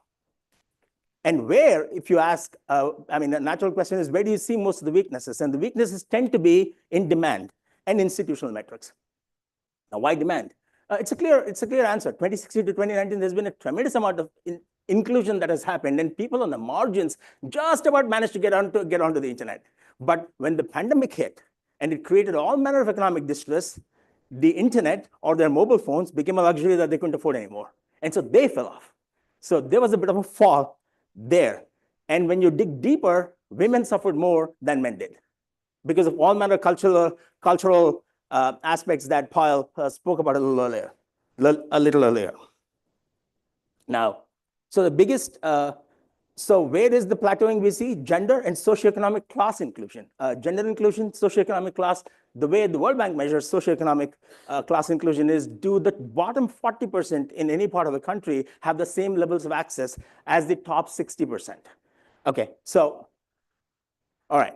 So I got a warning. So I'm just gonna breeze through several aspects. So I wanted to give you a bit of a drill down on where the progress to digital parity has been the greatest. I'm happy to sit with any of you after around lunch to talk about these things, but I want to end with this. So we started looking at whether digital inclusion and innovation momentum have a conflict. Is there a trade-off between the two? So what we saw is that in the global south, every new user you add tends to propel innovation momentum. Whereas in the advanced world, it's not so. So about 30-odd countries in the advanced world, we saw a very interesting paradigm. What we started seeing is that countries, because of their policies, either chose to prioritize inclusion or innovation. Now, on the innovation end, you will see countries like South Korea, Israel, the United States. The United States has, I mean, the pandemic really laid bare, the state of digital inclusion in the United States. There were kids huddling outside of McDonald's to do their homework. So we had, so countries that prioritized inclusion at all costs and did not care much about innovation at all costs and did not care much about inclusion. And on the other hand, countries that deliberately chose to slow down a little bit to take everyone along. New Zealand comes to mind, Norway comes to mind, et cetera, et cetera. So what does this mean? And as India aspires to become a digitally advanced nation, a note of warning. You can read this faster than I can read this out to you, but what we realized, and this is the takeaway from our report, is once society has reached a critical mass of users, the factors of production and value creation, intellectual capital, entrepreneurial capital, and investment capital tend to gravitate towards creating and capturing value from the attendant networks of existing, affluent users. And that creates a bit of a chasm. And in the absence of policy interventions, channeling inputs into inclusive innovation by design, and India does get a lot of credit for thinking about inclusive DPI. But in the absence of that, what we end up seeing is a great chasm between the digitally able and the digitally unable. So thank you for your time. Did I go over? All right.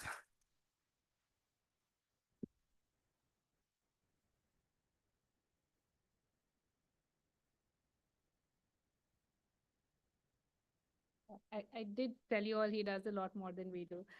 But we can't finish this conversation without talking about DPI. It is India's third approach, a unique approach to digitalization. And who better than Sanjay? He's the director of DPI at Gates Foundation. So Sanjay, we'd like to hear from you.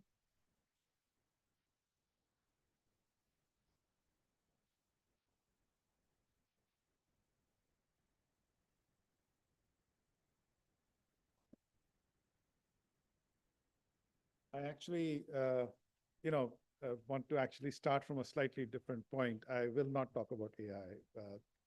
That's a given. But I actually wanted to take the last slide that Ravi put up, was about how we see this divide between the haves and have-nots and how that has been exacerbated by digital technologies. And what we have seen in India is actually that trend not playing out in that same way. And a lot of this comes down to how we think about technology, how we think about inclusion, and how we think of tech-enabled inclusion. Broadly, if we think in terms of all of the tech that's being built out there, this is you need a very strong underlying foundation. It's really the boring stuff. How do you build robust systems? How do you build them in a way that they work well, that they scale? How do you build them in a way that they're low cost so you can innovate on top of them? And how does that then lead to resilience and sustainability? And this is sort of the thinking that happened in India, and it also happened in a few other places. And that, I think sort of coalesced together over the last decade and a half into what we now call DPI. And so I want to start by sort of thinking about why is DPI important? Because what we have seen with this kind of thinking is that it leads to a more responsive and impactful state. So the state itself, because it's inherently going digital, is able to meet the needs of all of the people. It actually starts to become more impactful. And with the pandemic, we actually saw that for countries that wanted to give out, say, payments to people who are affected, every country that had a digital backbone did much better than the countries that didn't. We saw that with the US sending out checks by mail, which took 6 months plus to first decide who's the beneficiary and then deliver. We saw that post the Ukraine war with the energy crisis in Germany, where again, they promised relief for the high costs of energy, but that would take about a year and a half to deliver. So we have seen, and on the other hand, India, once there was a lockdown, decided to give out money to all the poor people. And within 3 days, we had money going into every bank account that needed it. We saw the same in Togo. We've seen that in every country that had a good digital backbone, you're actually able to respond better to crises. And so it actually leads to a much more resilient state. At the same time, it's an inclusive economy. We saw that post-Aadhaar in India, we started from about 17% women having bank accounts, and then over a period of about 7 years, we found that we had actually removed the parity in the gender gap in account ownership. So as many women had bank accounts as men did. And that led to a very different kind of experience in India. We have seen some studies which talk about how when a woman gets money into her bank account based either on social payments or her income stream, then that leads to a very different decision-making, better food for the girl child, more toys for the children, and so on, than if it's not the woman who's receiving it. So we have actually seen that taking that into account actually leads to much better outcomes. We've seen that the way these countries have gone about building their digital systems leads to much more open and competitive markets. Because again, if you sort of go back to, I'll come to the definition of DPI in a minute, but the idea being that if you build a digital infrastructure and you're able to allow others to build on top of it, then you actually unleash a lot of innovation in the economy. And that then leads to growth in a way that is much more open and competitive. And again, we have seen the effects of that in all of these places which have adopted DPI. So we sort of come back to a quick conversation around what is DPI. So we define DPI as foundational digital building blocks that are governed for public benefit. And good examples of these are what you've seen in India, what you've seen in Estonia, Singapore, and Brazil. All 4 of these countries have been exemplars of this thinking over the last decade and a half in India, a little longer in Estonia, a little less in the other places. We have seen these countries build reusable, interoperable, cross-sectoral digital building blocks. They have been focused on identity, payments, and data sharing, and now are going on to more spaces. And particularly the use cases on top of these are now going far beyond. And what that resulted in was, for example, in India, we saw the cost of KYC drop from, depending on which industry, somewhere between 600 and 1,000 rupees down to 20 rupees. And that then meant that it was more economically viable for a business to go out and onboard a customer because the cost at which they break even with their customer really comes down. We saw the cost of transactions go down, particularly for money. And that again leads to the same thing. We actually saw that, I think we have seen folks like Zerodha and Grow claim that without eKYC and digital payments, they would not have seen that much increase in the stock market participation of the ordinary Indian. And all of these, we can cite examples from around the world where you have seen this happen time and again. That going with the DPI way reduces cost of onboarding, reduces transaction costs, that leads to a much larger market size and more inclusive growth. And so that's really what we think in terms of DPI. So the other thing that has happened is some of the thinking, and particularly from academics, and I appreciate a lot of the work that they do in terms of going back, looking at data, understanding what worked, what didn't work, possible reasons of why it worked. And that has been very, very educative, so that then that allows policymakers to think in terms of how the next set of policies should come about. And so what we are now starting to believe is that DPI provides a transformative approach to accelerating digitization. And it can speed up GDP growth, depending on who you listen to, by 1.5 to 2 percentage points per year, which is actually like about 20 to 30% faster growth in GDP than otherwise. You digitize the core infrastructure, you enable service delivery, you enable innovation, and then that really becomes your backbone for digital development. And we have seen, again, a lot of examples from all of these countries for that. Just sort of quickly go over a few sectors, because DPI tends to be a very abstract topic, and it really comes to life either when you think in terms of public-facing applications like ID payments and so on, or in the other use cases that we have. And so if you take a look at finance, we have clearly seen this revolution in India in terms of financial inclusion, bringing more people into the formal sectors of society, having them participate, leading to data trails, leading to credit growth in the MSME sectors. And all of this comes because you have very robust digital systems that are enabling all of these, and with a particular eye on governance in terms of inclusion. I spoke about women's access and control to her income stream. So when money comes into her bank account, she has much more control on it, and then that leads to a very different outcome. We have seen, for example, countries that have enabled data sharing for citizens see gains of 1 to 1.5% again on GDP. Estonia estimates that because of the way they are set up their intergovernment architectures, they're actually able to make sure that people save a lot of time in terms of their interactions with the government, because they have to only provide the data once to the government, and then the rest of it gets taken care of. So this is typically coexists with very strong privacy laws and prevention of misuse, because that's the other side of that coin. India, again, I think it was mentioned earlier, we saw a jump in the financial inclusion from 17% to eliminating the gender gap in 7 years, something that would have otherwise taken 46 years. This was, again, a study done by the BIS to talk about that. When you look at healthcare, we think that there are 2 or 3 different ways in which digitization and DPI in particular help with service delivery and population health. So in India, again, we have seen good examples with Ayushman Bharat and how that's rolling out on top of a digital infrastructure, enabling reach across the country. But on the other hand, in the pandemic, we saw the COVIN program. The COVIN program actually was very useful in managing vaccine supply chains. And people saw the front end of it, which was the registration for getting the vaccination dose and so on. But there is actually a lot more than that. It was actually helped regulate the supply chain. It also helped to simplify, because you had 2 different vaccines with different delivery schedules, with a requirement that people take 1 dose or 2 doses, and then 2 doses within a certain amount of time.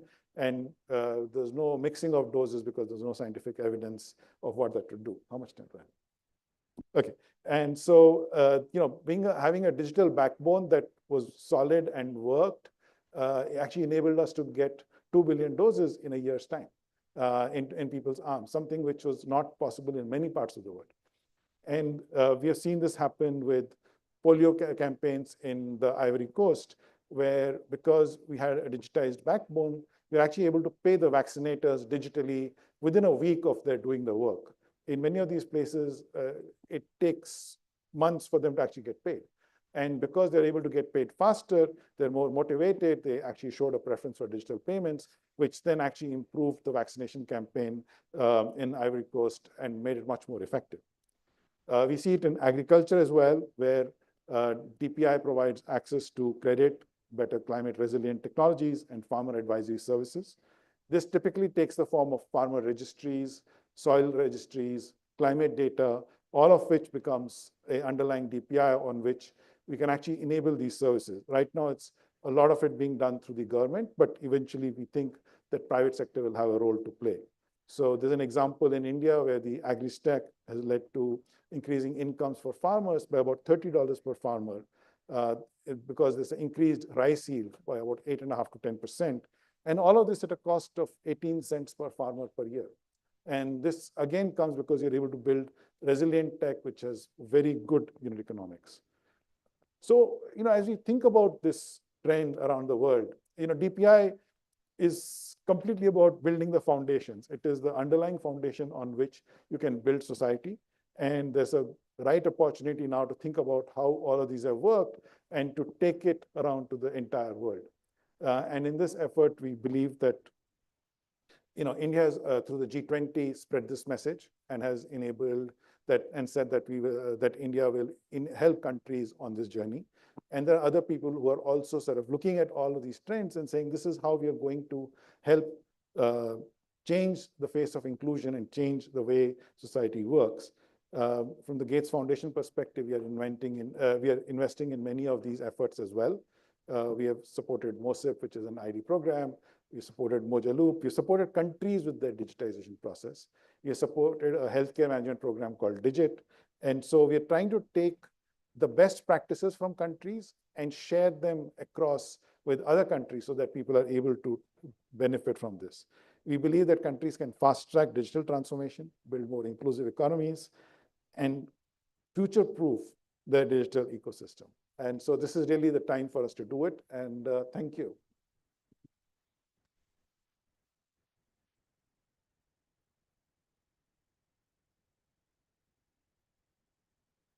Thank you. I mean, all of you who work on the digital economy will know the phenomenal amount of work that Gates is doing in India and in other countries on and supporting DPI. We at ICRIER are lucky to have had their support on multiple projects, including one that is a community of practice across think tanks in about 25 global think tanks spread across 13 countries. And we can talk more about that later, but we're very grateful to Gates for supporting all our work on DPI. After those four power talks, we're now shifting into a panel discussion on navigating our digital future, promises and pitfalls.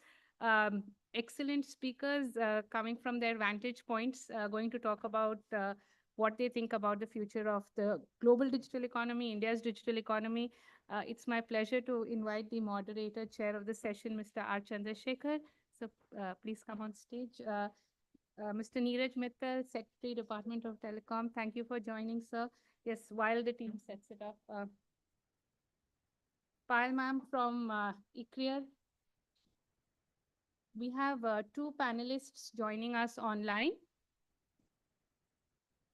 Mr. Sanjeev Bikhchandani, co-founder of InfoEdge. And Pragya Mishra, she is leading public policy and partnerships for OpenAI in India. Do we have Pragya online?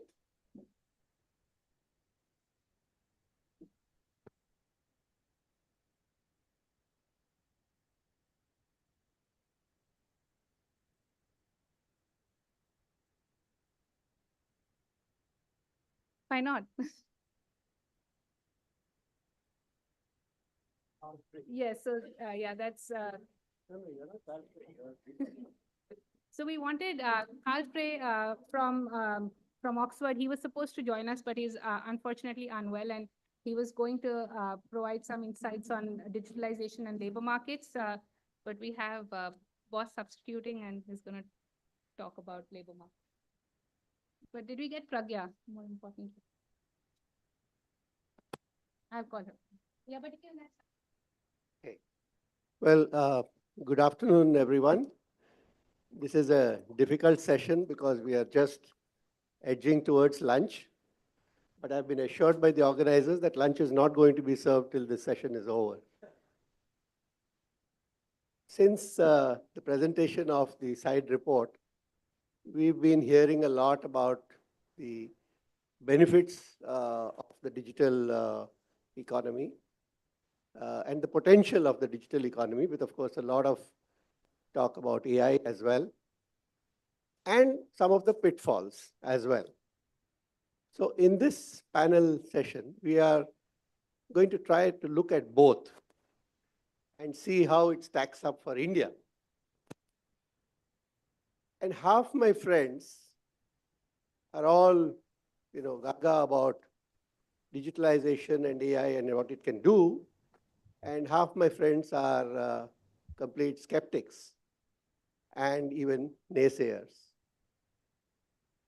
And as the hardened politician said, I would make it very clear that I am for my friends. So through this panel, let's see, how of this works out and how we can realize the potential and avoid the pitfalls. So all of us, I think, are pretty well aware that technology is moving at a breathtaking pace, that every day we hear about some development in artificial intelligence or machine learning or deep learning or reinforcement learning or augmented reality, virtual reality, mixed reality, or quantum computing. Just rattling off the names is enough to put your brain in a tizzy. Gap between arrival of a new technology anywhere and its impact on lives everywhere is actually continuously reducing. These technologies, digital technology in particular, are actually fast forwarding progress in other areas. And for example, Debjani referred to the kind of stunning it's having on biotechnology, which in turn is as a former chemist myself, the chemistry of life. So while all this is happening, the time to plan and prepare is shrinking. And the speed at which these technologies are being unleashed is increasing, and their power is also increasing. That's the situation we are dealing with. And in this situation, human and societal adaptability are being pushed to the limit. So of course, the advent of generative AI to public access in the form of ChatGPT in November 2022 is what led to this whole frenzy. And we also have, as a part of the panel, the India head of OpenAI, and we'll be hearing her views, and Sanjeev Bikhchandani, who is doyen of the startup world in India, is also there remotely.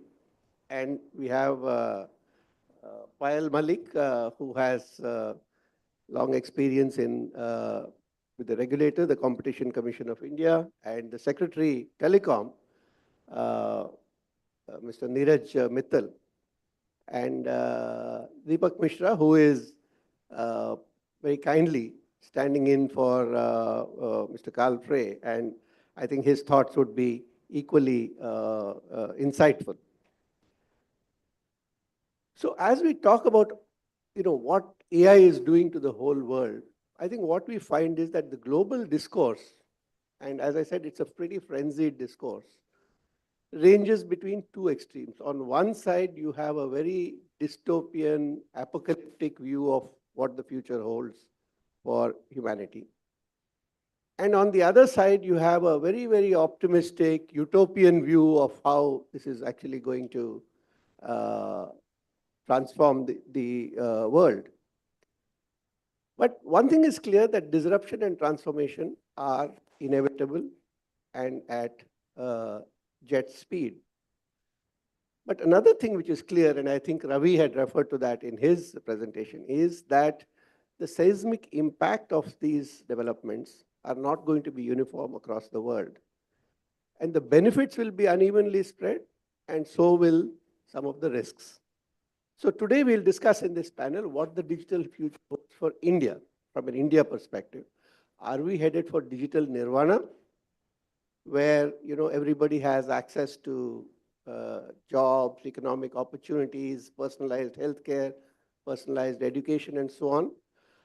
Or are we headed to a future where there are dangerous imbalances of the kind that some of the speakers referred to, which is marked by predatory corporations, intrusive governments, and unconnected or apprehensive citizens?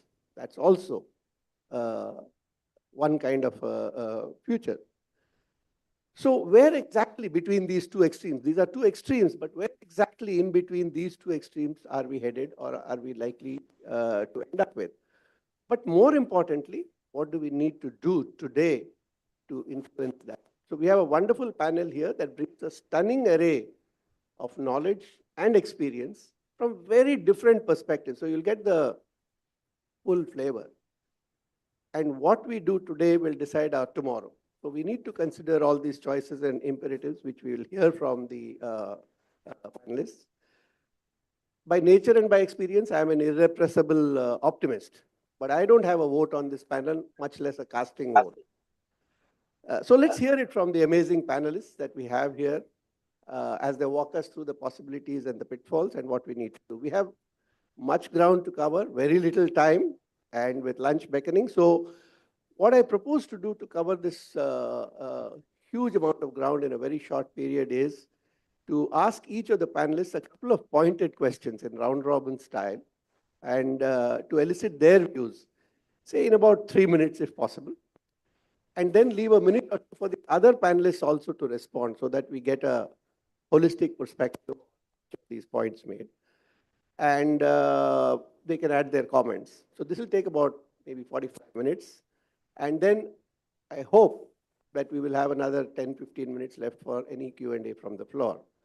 So without further ado, let me turn to the first panelist here. And, I would start with Pragya because it's the release of ChatGPT by OpenAI, which set off this frenzy on AI and LLMs, so much so that it's now reached a different level. But what new capabilities do you think we will see in AI with all the different AI models unfolding daily and with what we have seen from China? And what do you think we should expect to see going forward in this field? So Pragya, I'd like to hear your thoughts on that. And what opportunities does it create for India? Absolutely. No, thank you so much for having me. And I think you set the context really well. I feel we've been sort of experiencing AI in many ways already in the last decade. A lot of that was one sort of degree away from us. So, we had the ability to experience AI through the algorithms, and that's how we were experiencing AI at that point. But like you said, the ChatGPT moment in November 2022 really gave the average consumer and user of the internet the ability to really interact directly with these intelligent models. And that kind of really changed the way people thought about AI, and also the opportunities since then have really emerged. And so in some ways it's new and yet not so new. And with anything that comes new, obviously comes many challenges, and just how do you navigate around the uncertainty that it brings. But what I would also want to sort of emphasize on is, today we just launched ChatGPT 4.5. And I think, the way we are sort of talking about it is, it's not a typical leapfrog in capability as such, like we've seen from 3.5 to 4.0 and then to our reasoning models. But the real capability is just the way you interact with the model. It's almost as if you're talking to a person, and the way that it responds is becoming more and more real. And the human interaction that you're going to have with these models is just going to be far more easy and feels like you're talking to another human being. And I think that unlocks a lot for how in India we are seeing the use of ChatGPT. And I think just the multilingual and the multimodality that OpenAI models bring have seen us create impact in areas like education, healthcare, and of course also agriculture. And so just the way we are now interacting with these models is breaking down a lot of barriers which existed really earlier when we interacted with various other technologies. I mean, it's not humanly very natural to keep looking down and start typing. I think the way we really interact is through voice, through vision, through seeing people, and also assessing the unsaid through tonality, through body language. And I think more and more the models are going to get smarter and move into that world where you necessarily don't need to be literate to really get access to the knowledge that's available on the internet, or to get access to very high quality intelligence. So with 3.5, you had access to graduate level intelligence on your phone. Today, you have access to PhD level intelligence. And, with O3, we are obviously saturating many of these benchmarks. And what that brings with it is really democratizing this intelligence, which is then available to an average farmer based out of UP, who's now using these models to increase their income by almost 35% or even more, or to somebody like me, who now I use it as a sparring partner to think about policy or strategy for India, or what else I can bring to it, and then also to a number of researchers who are now using our deep research product or feature or model to really talk about strategic challenges that India is going through, whether that's around climate change or any of these other areas that we can talk to. So I feel just democratizing of knowledge and not of knowledge but of intelligence is now going to allow for everyone to have access to what seemed earlier a dream. But today, when you have that, I think people can then really achieve their potential because they have access to this intelligence on their phone. Thank you. That's, I think, lovely and a very heartening projection. And the fact that you'll have a natural interface is great news for India and for Indians, and in multiple languages. So I'd just like to turn to the other panelists, both the panelists who are right here and Sanjeev, who has joined us remotely as well. If you have any quick comments or any thoughts on what Pragya has just said. Okay. Yes, you have a mic. I think Neeraj has a question, Pragya, a very quick one. Yeah, Pragya, it's out of curiosity because I was having attending a presentation at Niti Aayog about 3 months ago, and one of the very famous founders of AI was there. He was giving a talk. I'm not naming him, but he said we are still not there where we can exceed CAT's intelligence. So have we done that with your new release, because you talked of PhD level intelligence? Yeah, that's interesting. So I had one of our engineers, Ati, who was actually from Hyderabad, and he sort of has done all of his engineering here, and he used the O3 mini model to crack the IIT JEE exam, and so he's looked at some of those questions, and I think the model is performing very well on many of the CAT questions and the IIT JEE questions, but we've not really come out with an eval at this point on that, so it would be unfair for me to really say that. Yeah. Actually, Pragya, I believe that Neeraj was referring to CAT the animal and not CAT the IIM, which all of you have cracked. And I think he was now, this is the presuming problem, that right? In this day and OpenAI is the age, cat's we're only whiskers. talking about research and evals. So I'm in that world. So sorry about that. I don't know. I think, to be very serious, it's also a function of how you want to use that intelligence that's available to you. And I feel like I think we have a long journey, and I think OpenAI as a company has a very important role to play in that, where can we take people along this journey of these AI models really, leapfrogging with every kind of couple of weeks when we release the models. And that's just not OpenAI anymore. We have others who are doing the same, right? And so I think we need to take people along with that journey so that they are able to use this intelligence as an augmentation to the work that they're doing. And I think, because the technology is moving so fast, I don't think we're doing a good job of that. And that's certainly something we do think about every day. I think about a lot on how can we take people along that journey so that they're able to use these models in the most effective way and meet them where they are.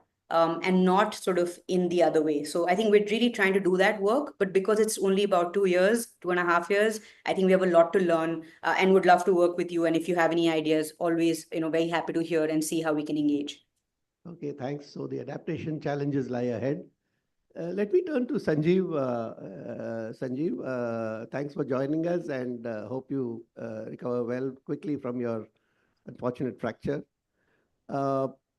But tell me, you've been associated with the startup world for a long time.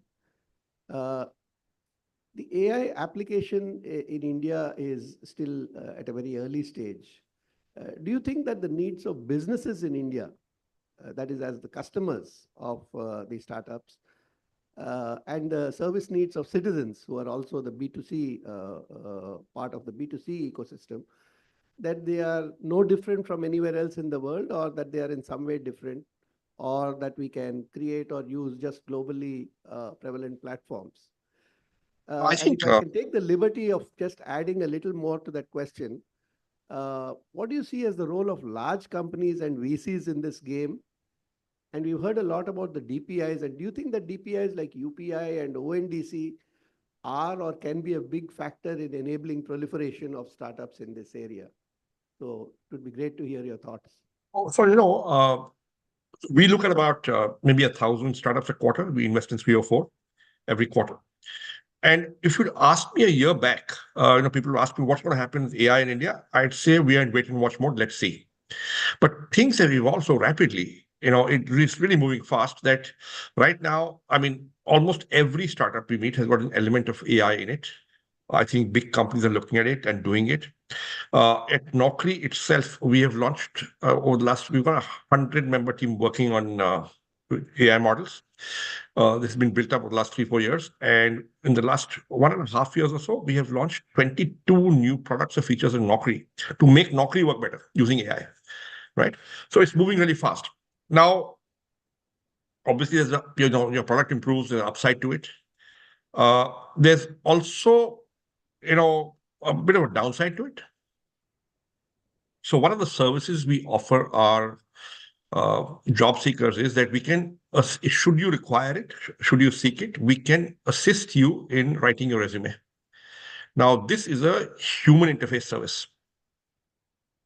So we had about 100 people inside the company doing it, and we had 180 freelancers who would do it on a job work basis, work a few hours a day and do it. We have stopped giving those freelancers work because productivity has improved so much that we don't need them anymore. Now, technically we've not downsized because they were not in our roles, but people have been impacted. Okay, and let's face it, some jobs are going to be in jeopardy. We have recently invested in 1 or 2 companies, startups that are doing this, call center in a box kind of thingy, where you'll have a voice bot instead of a human being. We see serious challenges in that sector as far as employment is concerned in India over the next couple of years. The thing is that AI creates opportunities, improves productivity, improves quality of output. It may also create new jobs. The problem, Mr. Chandrasekhar, is going to be that most of the people who will get those jobs are not the same people who lose the jobs. And for the people who are losing those jobs, there may be a personal challenge. And I'd like to highlight that. As far as the number of startups doing stuff in India, it's truly remarkable. Now some of this stuff may be, the same as it's happening globally. Some of it is more relevant and focused on the Indian context. Some of it is vernacular, which, overseas companies may not focus on. For example, we invested in this company called Gyani, spelled G-N-A-N-I.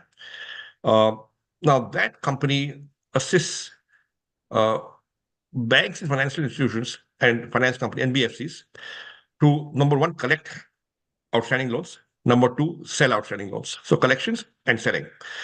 It's a voice bot, and it's vernacular, and it's got the right Indian accents. And you can't make out you're talking to a voice bot. Right? Now, that is an innovation that's useful. It's productivity. But, if 10,000 people are doing that earlier, I do not know how many will be required now. And the point also is that AI is global. It goes across national boundaries. So it's not as if you can legislate something here. And, you can't have legislation or rules or regulations in India which hamper your own startups, Indian startups, because the Indian user will then more and more be using overseas products and companies. So I think this movement is irreversible, it's inexorable, and we have to come to terms with it and utilize and leverage the good points and figure out what to do with the downside. Okay, that's, I think, a very, very balanced view of both sides and what lies ahead. Some of what you said was both, impressive and a little scary in the light of what was mentioned earlier about exclusion, that the progress might exacerbate differences which are already there, especially when you talked about the people who lose jobs may not be the ones who will gain the new jobs. But let me just, leave it to the other panelists if there are any observations or thoughts that you have on what Sanjeev has just said. But maybe I should use this opportunity, since you flagged it, to move actually to the next panelist who, because you raised the point on regulation and the kind of, impact it can have on some of these things. Let me turn to Payal now and ask you, we've seen the frenetic pace of developments world over. What role do you think regulation, both lawmaking and enforcement, will play in enabling India? You heard about over-regulation in the EU and under-regulation in the US and God knows what else in between. What role will it play in India to balance the risk management and yet leave room for innovation and entrepreneurship that is so important and Sanjeev talked about? And how do you see the interplay between regulation, both the law, rules, and legal system, and policy, which is, again, proactive actions by the government, including government programs like the AI mission in achieving that balance? Yeah, thank you. Thank you very much for this question. And it's a tall order to speak because so many interesting points have already come out in those lightning talks and the inaugural session. So I'll just start with one sentence, which is yes, which is I think tautological in some sense, that yes, poor regulation can impede progress. But this reflects something regarding flawed design rather than an inherent tension between rules and advancements. Taking on from what Sanjeev said, absolutely, the situation where India is in, India has a very, very innovative startup ecosystem, and the regulatory framework has to be cognizant of not designing regulations that would basically disadvantage this startup ecosystem, because it is asymmetric regulation is a possibility where thresholds, large firms, etc., may need to be brought into some rules, not only for anything else, but to govern the relationships precisely between them as well as the startups. Because startups are extremely innovative. We spoke to Gyani, we spoke to many, many AI applications. They are doing a wonderful job.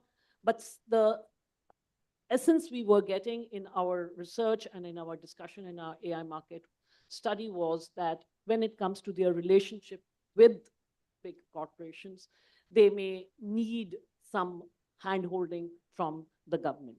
And the hand-holding need not necessarily take place in the form of strict regulations, and it need not necessarily be a regulatory architecture.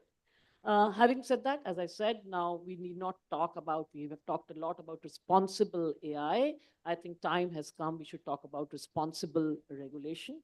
And responsible regulation is precisely a design and a correct design and an environment to foster innovation and to promote innovation, given our comparative advantages. And the government is moving towards that. The recent Deregulatory Commission, which the Prime Minister has announced, is precisely to get that architecture in place where regulation is not about bad rules, but it is about, and not about more governance, but about the right governance and good governance. Having said that, the government of India and we heard Sanjay Jain speaking in the last session, 15 years ago understood markets and regulation alone are not going to allow for achieving India's aspiration in the technology space. And so therefore, India, and now Europe is talking about it, Europe is trying to follow what India did perhaps 15 years ago, is to adopt a model industrial strategy, modern industrial policy. Industrial policy used to be a cuss word with economists a few years ago, but it has resurfaced, come again into life because India has placed a lot of its capital, so to speak, on technology and technology space as an instrument of economic growth and development. And that's where the industrial policy role becomes important.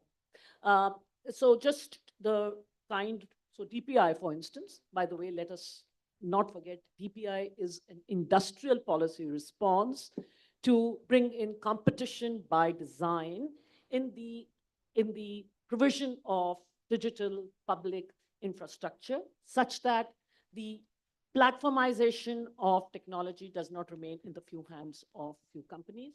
Sanjay had expressed that, and yesterday I was in a conversation with people who have been in DPI. They said that we started it as a financial inclusion, but now it has become an instrument of competition policy.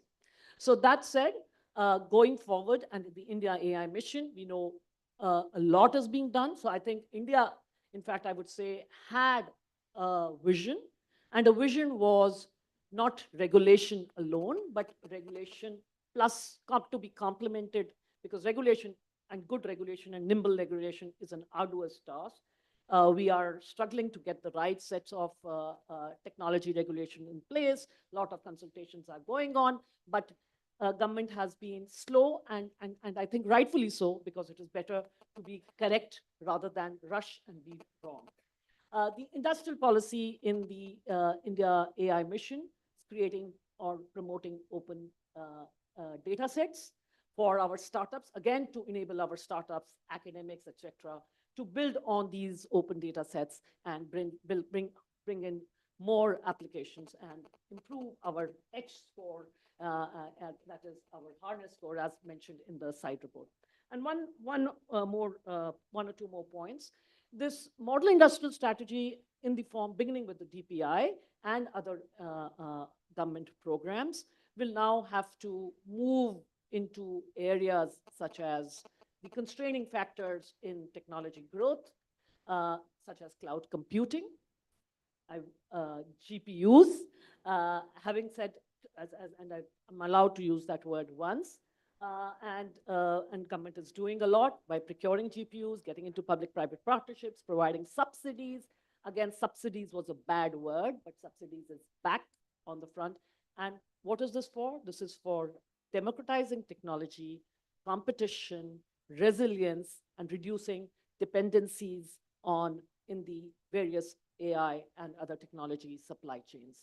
As we saw this morning, how the democratization of ideas, how democratization and competition of ideas has led to such a brilliant report, which has given measures which are way different from the standard stranglehold which a few institutions had on measuring the digital economy, has resulted in something very different and something new. And going forward, be it open cloud compute, because we, in our discussions, were in conversation with people who are building these DPIs and digital public infrastructures to kind of replace regulations which are very slow, which are tedious, and which may take so much of time that the technology would change, given that how fast technology is, such that we remain disruptors. I think industrial policy, and also led by our digital public infrastructure program, is the way forward. And India had the vision and has to now just scale it up and not let it remain fragmented. Okay, thank you. So Sanjeev, I think she's put it in a bit of a perspective as to regulation being more deliberate and more measured. And we've seen DPDP taking 10 years. We've seen the digital competition still doing the rounds, the Digital India Act, which has been talked about, etc. But the point which also came up is that policy interventions like the DPI have a huge positive impact and may actually be preferable, including some SOPs for the startups. Any thoughts in terms of reacting to what she has just said? You are on mute, Sanjeev. Yeah. I think DPI is great. It's fantastic. It's transformational. It's done more than we in industry imagined when it was first introduced. Much, much more. Okay, and whole industries have come up, whole companies have come up. The ecosystem has transformed. I think the poor have really benefited with direct benefit transfer. I think this whole business of linking the Aadhaar to the PAN card to the bank account, I think to the mobile phone. I think these 3-4 linkages have been really, really instrumental in this change, right? So it's fantastic. The the risk we run when we look at DPDP and Digital Competition Act and potentially any regulation governing AI is when you look at Europe versus the US. I think Europe, you have regulation and no innovation, right? In the US, you've got innovation, massive concentration of power with a few people, plenty of innovation there, and perhaps not enough regulation. Now, we are caught in a bind. If we do anything less than the US, our companies are disadvantaged vis-a-vis US competition. As it is, this business of creating a foundational language model over here is very hard. China has shown the way that, look, you can do stuff which is cheaper and still be good. But I do not know when India will do something like that and how much it will cost and how many Indian organizations will be able to do it, right? But let's wait and watch. I mean, I do believe there's some stuff in the pipeline which might see the light of day in the next year or two. But let's wait and watch. But what you don't want is regulation preceding innovation. Okay, so that's loud and clear. And I think the challenge is, as you said, that it's not that no regulation is required, it is required, but how do you make sure that you don't overstep, and better to err on the side of less than what you need rather than more than what you need. You can always introduce more later on, right? If you introduce more now, you may not get innovation. Okay, great. So let me turn to Deepak, or whether you want me to call you Carl, I don't know, but you're going to speak for both, I think. One of the biggest fears that has been raised by everyone, including Sanjeev actually, is about the loss of jobs. And unfortunately, this comes exactly at the time when India's demography needs a lot more jobs and at a much faster clip than we have been seeing historically. And it's real and it's imminent, so it's no longer a subject matter of discussion. But we've also seen models in India in the past where digital has been used to create employment, unlike in the West where digital invariably displaced employment. We've seen things like, e-services, the community services centers which employ today 2 million people. I was talking to some people who are in the business of drones, and they were mentioning that for agricultural drones alone, there's an opportunity to employ nearly 2 crore people on just the drones itself, if it is exploited to the hilt in India, the way it is being done in China. So what is your take on the employment fallout and how it can be contained? Because that is something that everybody in India and the youth in particular would be most concerned about. Thank you, Mr. Chandrasekhar. This is a perennial question you get in every technology conference and seminar you go to. And, you all know about Luddites, the 16th century British, handloom guys who, when the power loom came in, they thought their jobs were going to be destroyed or displaced. So they went and, tried to destroy as many handlooms as possible, because power looms as possible, because that's how they're going to protect their jobs. For 200 years, economists and policymakers have constantly worried about job losses from technology, and for hundreds of years they've been wrong. But this issue will never go down. I'll give you a few examples. So John Maynard Keynes, in 1913 or 15, he wrote a letter to his grandchildren saying, in 100 years, there'll be so much of productivity gain from so many things that you guys can, with productivity, your wages will rise so that you don't have to work much. 15 hours a work week is what he was anticipating in 1915, that your grandchildren, there'll be so much of freedom and leisure, they'll be bored. And imagine how many people today, so most people today are working as hard as their grandparents did, in 1900. So So this has been a constant. Larry Summers had a very nice quote in 2010s when things were happening and automated cars will come in, drivers will be displaced, and so millions of drivers in US will get out of the job. There's a whole world coin called structural unemployment, and these people will never be able to find jobs. And today, US is at an all-time low unemployment rate. So what's really happening? And I don't think I have any foresight than any of you in terms of why have we been constantly wrong in terms of being so dystopia about jobs creation. So I have a simple hypothesis. This is a completely extempore. There's no paper, but I'm going to share with you, and you think whether it makes sense to you. So what does a technology revolution does? It makes something very productive, but in the reverse means it reduces the price of that and you overconsume that. So think of agriculture revolution. What happened in agriculture revolution? We created so much of goods by increasing the productivity that farmers lost job, but food prices became very low. What's the consequence of that? We ate a lot of food. So what happened then? There's obesity. There is a whole host of problems related to health that comes by having food prices so low. And that means where are the jobs getting created? Dietitian, the doctors, the whole sorts of surgeries. So there's a whole industry for healthcare, well-being, and all which is coming from the fact that food became very cheap. So the farmers might be lost jobs, but way more jobs got created in another part of the economy, and nobody says these jobs got created because agricultural revolution happened.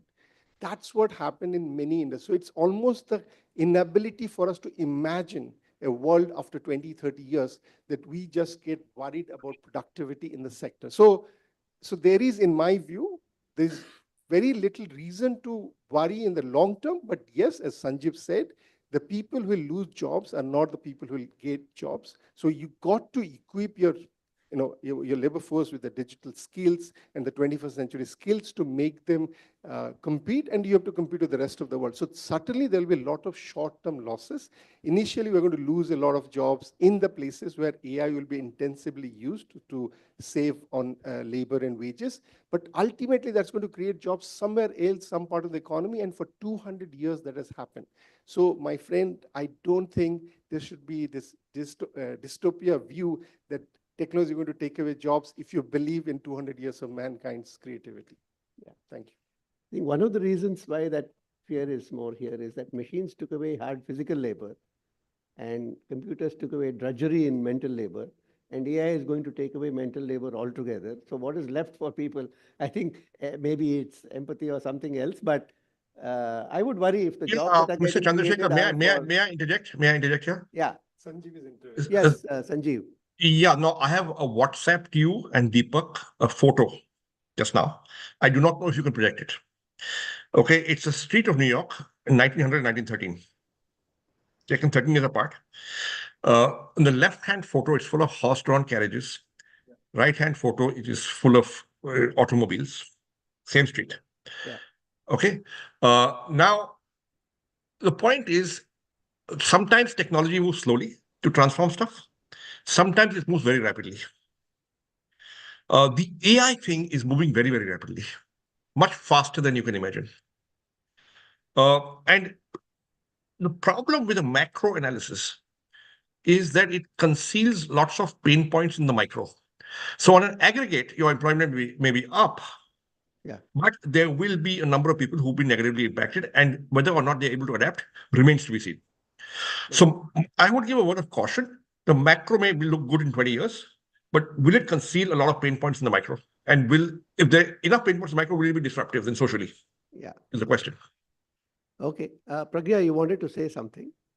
No, I absolutely just wanted to, resonate what Sanjeev also said, right? I think when there is this world of more time, I think the question will be then what do we really do with that? Do we then, contribute and add that time to more creativity and really finding our true purpose and what is the true purpose of being a human? Or are we just going to start creating more businesses because now you will have an entrepreneur who can have multiple businesses because you have a team in the form of an AI model that can help you do multiple things. And so we have many routes and many ways that humanity can take. And I think that's really the big question that I often think about. Yeah, yeah. No, The point is, these are higher order, true purpose, not the higher order things. Guy has to earn basic income in India. Yeah. Okay, I think those are some of the calls we'll have to take at some point. But right now, I think these are questions which are very much in the air. I would still worry. Problem with Chandrasekhar is that, look, the problem is that we can't control it because it's a global phenomenon. It's across national borders. Anyway, I'll stop here. Yeah. Okay, so I think we've touched on several different points, but there's one aspect which we have not touched on so far. And actually, all these, dreams of the digital revolution ride on a very basic infrastructure, which is the telecom infrastructure. And I think a lot of points were made about India being a heavily mobile dependent economy, and whether that is sustainable or not, and whether some changes are required. So we have Neeraj here, and my question to Neeraj is that, one of the key requirements for the future is universal access to reliable, affordable, high-capacity communication infrastructure. If that's not the case, then we will see what was referred to earlier by Ravi about a whole segment of the population getting excluded. It's true that we made phenomenal progress in the last couple of decades. This is one area where we actually progressed faster than China for a whole decade. But clearly more needs to be done, especially for those who are geographically and economically disadvantaged. So what, Neeraj, do you think are the opportunities and challenges and imperatives from the telecom sector in India? And also, comments and thoughts on what others have said, because you are not just the telecom secretary, you had long experience in IT, you've been the IT secretary in Tamil Nadu, so maybe you want to comment on some of the other aspects as well. Thank you, sir. Thanks for, Deepak, for getting me here today. Telecom really forms the fabric for whatever we are doing today. And India, we have said this in many public forums that India lagged behind in 4G. We kind of walked with the rest of the world on 5G. And we want to be ahead of the world in 6G. That kind of summarizes the journey. But we have progress from the analog days of 1G to 5G today. The 5G rollout has been one of the fastest in the entire world. If you look at some parameters like maybe the quantity, quality, and cost of assessing where we are. In September 24, our mobile median broadband speed was about 91 megabits per second. Today it is 151 megabits per second.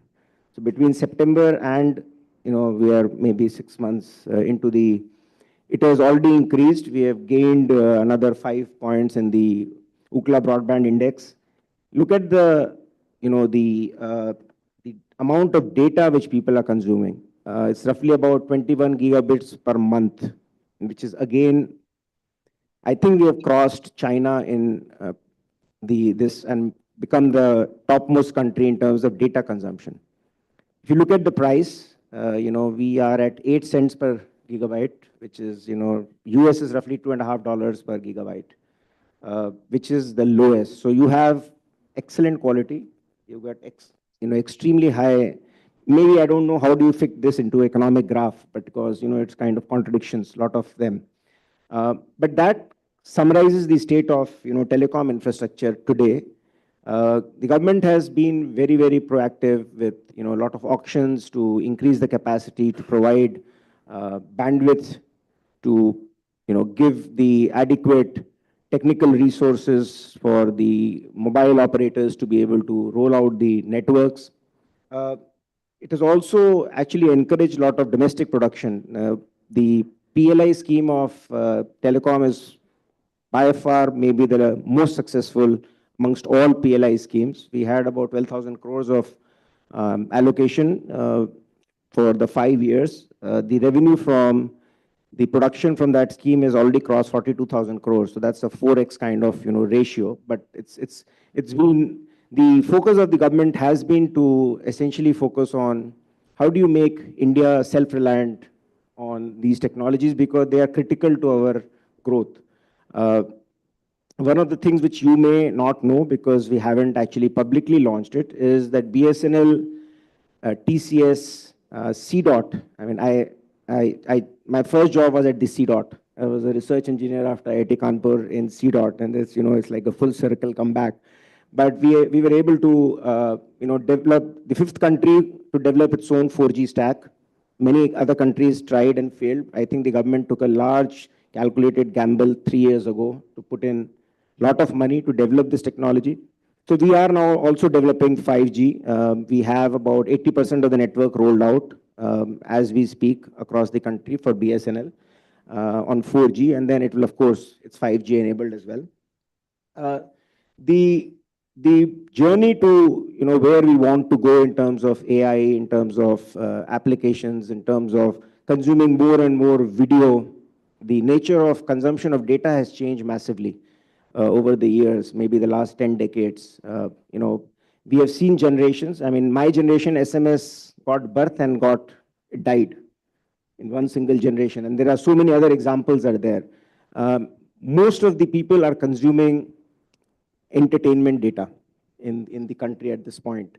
If you go to any village, this 21 GB per month, if you look at maybe OTT providers will capture the largest part of, not necessarily bad. It only points to the fact that we need to keep strengthening this infrastructure from every day. And as the AI, which again moves on, maybe become models, till it becomes a model which can be handled on a phone, that data has to move back and forth between different data centers.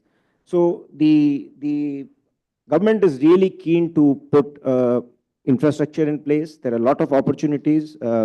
We are, as we speak, rolling out a 130,000 crore program to connect every Gram Panchayat with the 1 gigabit per second connectivity, which is the amended BharatNet program.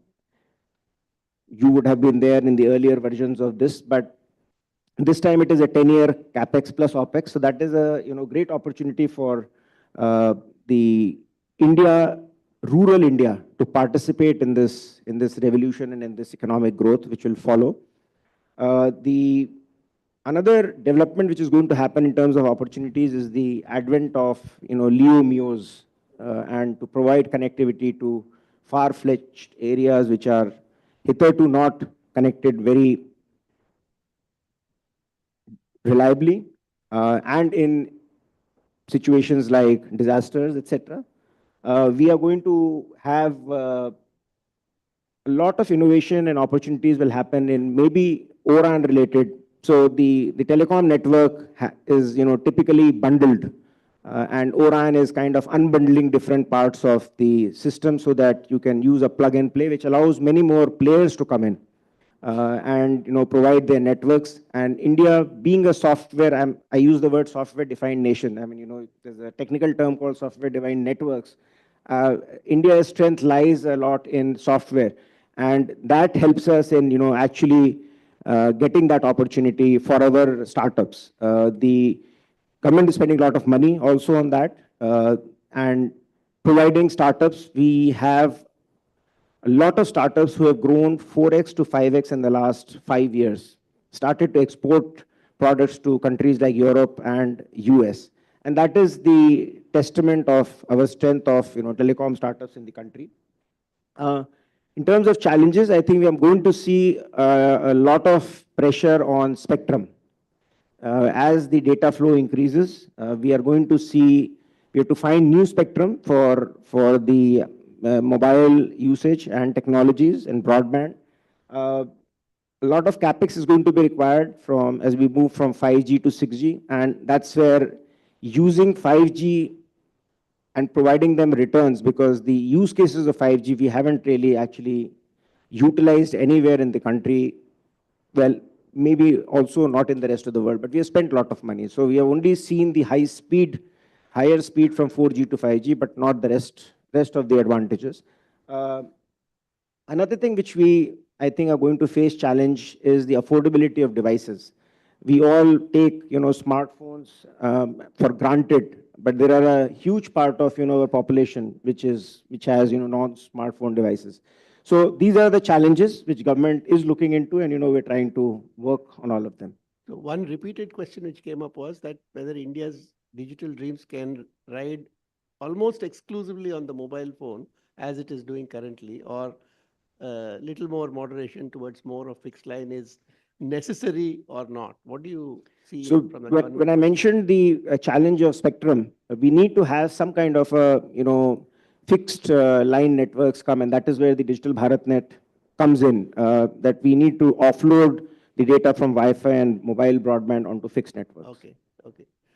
Yes, Payal, you were to ask something. Yeah, so delighted to hear Secretary DOT.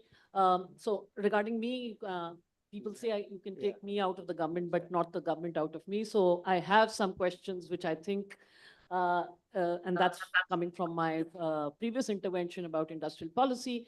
What do you think about cellular technologies and standard essential patterns of cellular technologies? Because India has an ambition of getting the at least 10% of SEPs from a portfolio globally.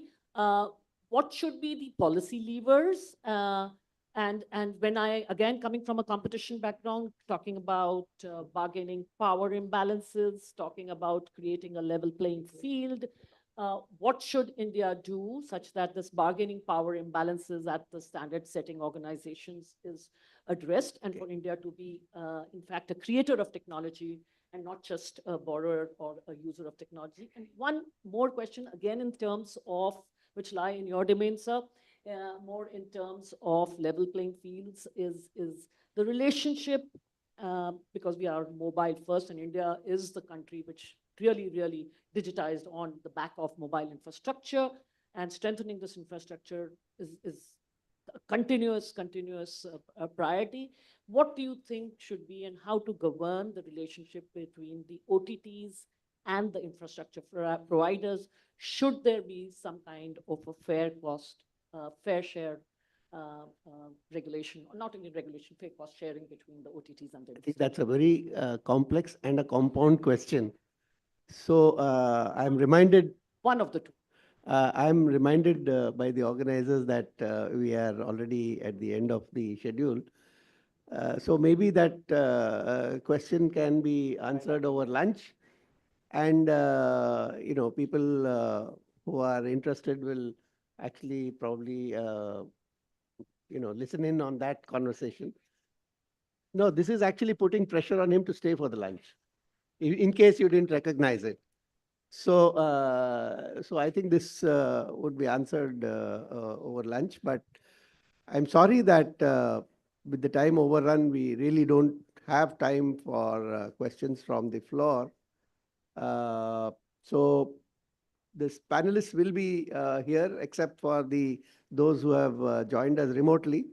I'm sorry that Sanjeev and Pragna, you will miss out on the questions over lunch. I wish there was a way that we could virtually send the lunch to you or get you to join us for the lunch, but we'll have to say goodbye to the remote panelists. Thank you, Pragya. Thank you, Sanjeev. Thank you. Bye-bye. Thank you. And continue informally your Q&A at over the lunch. So thank you very much. And thank you to the panelists.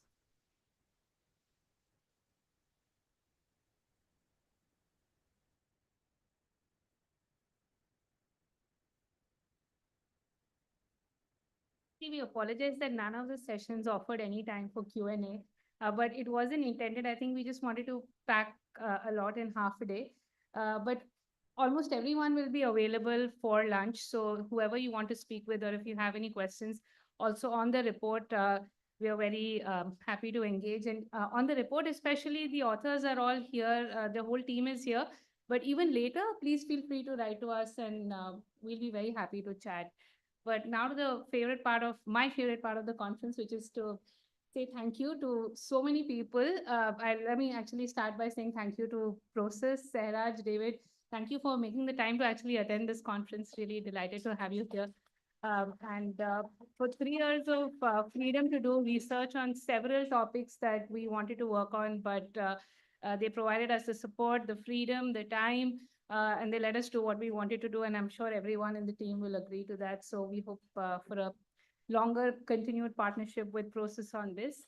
To the team at ICRIER, all my team members, co-authors, people who weren't a part of the report, but also a part of the report by just being around, helping us all the time.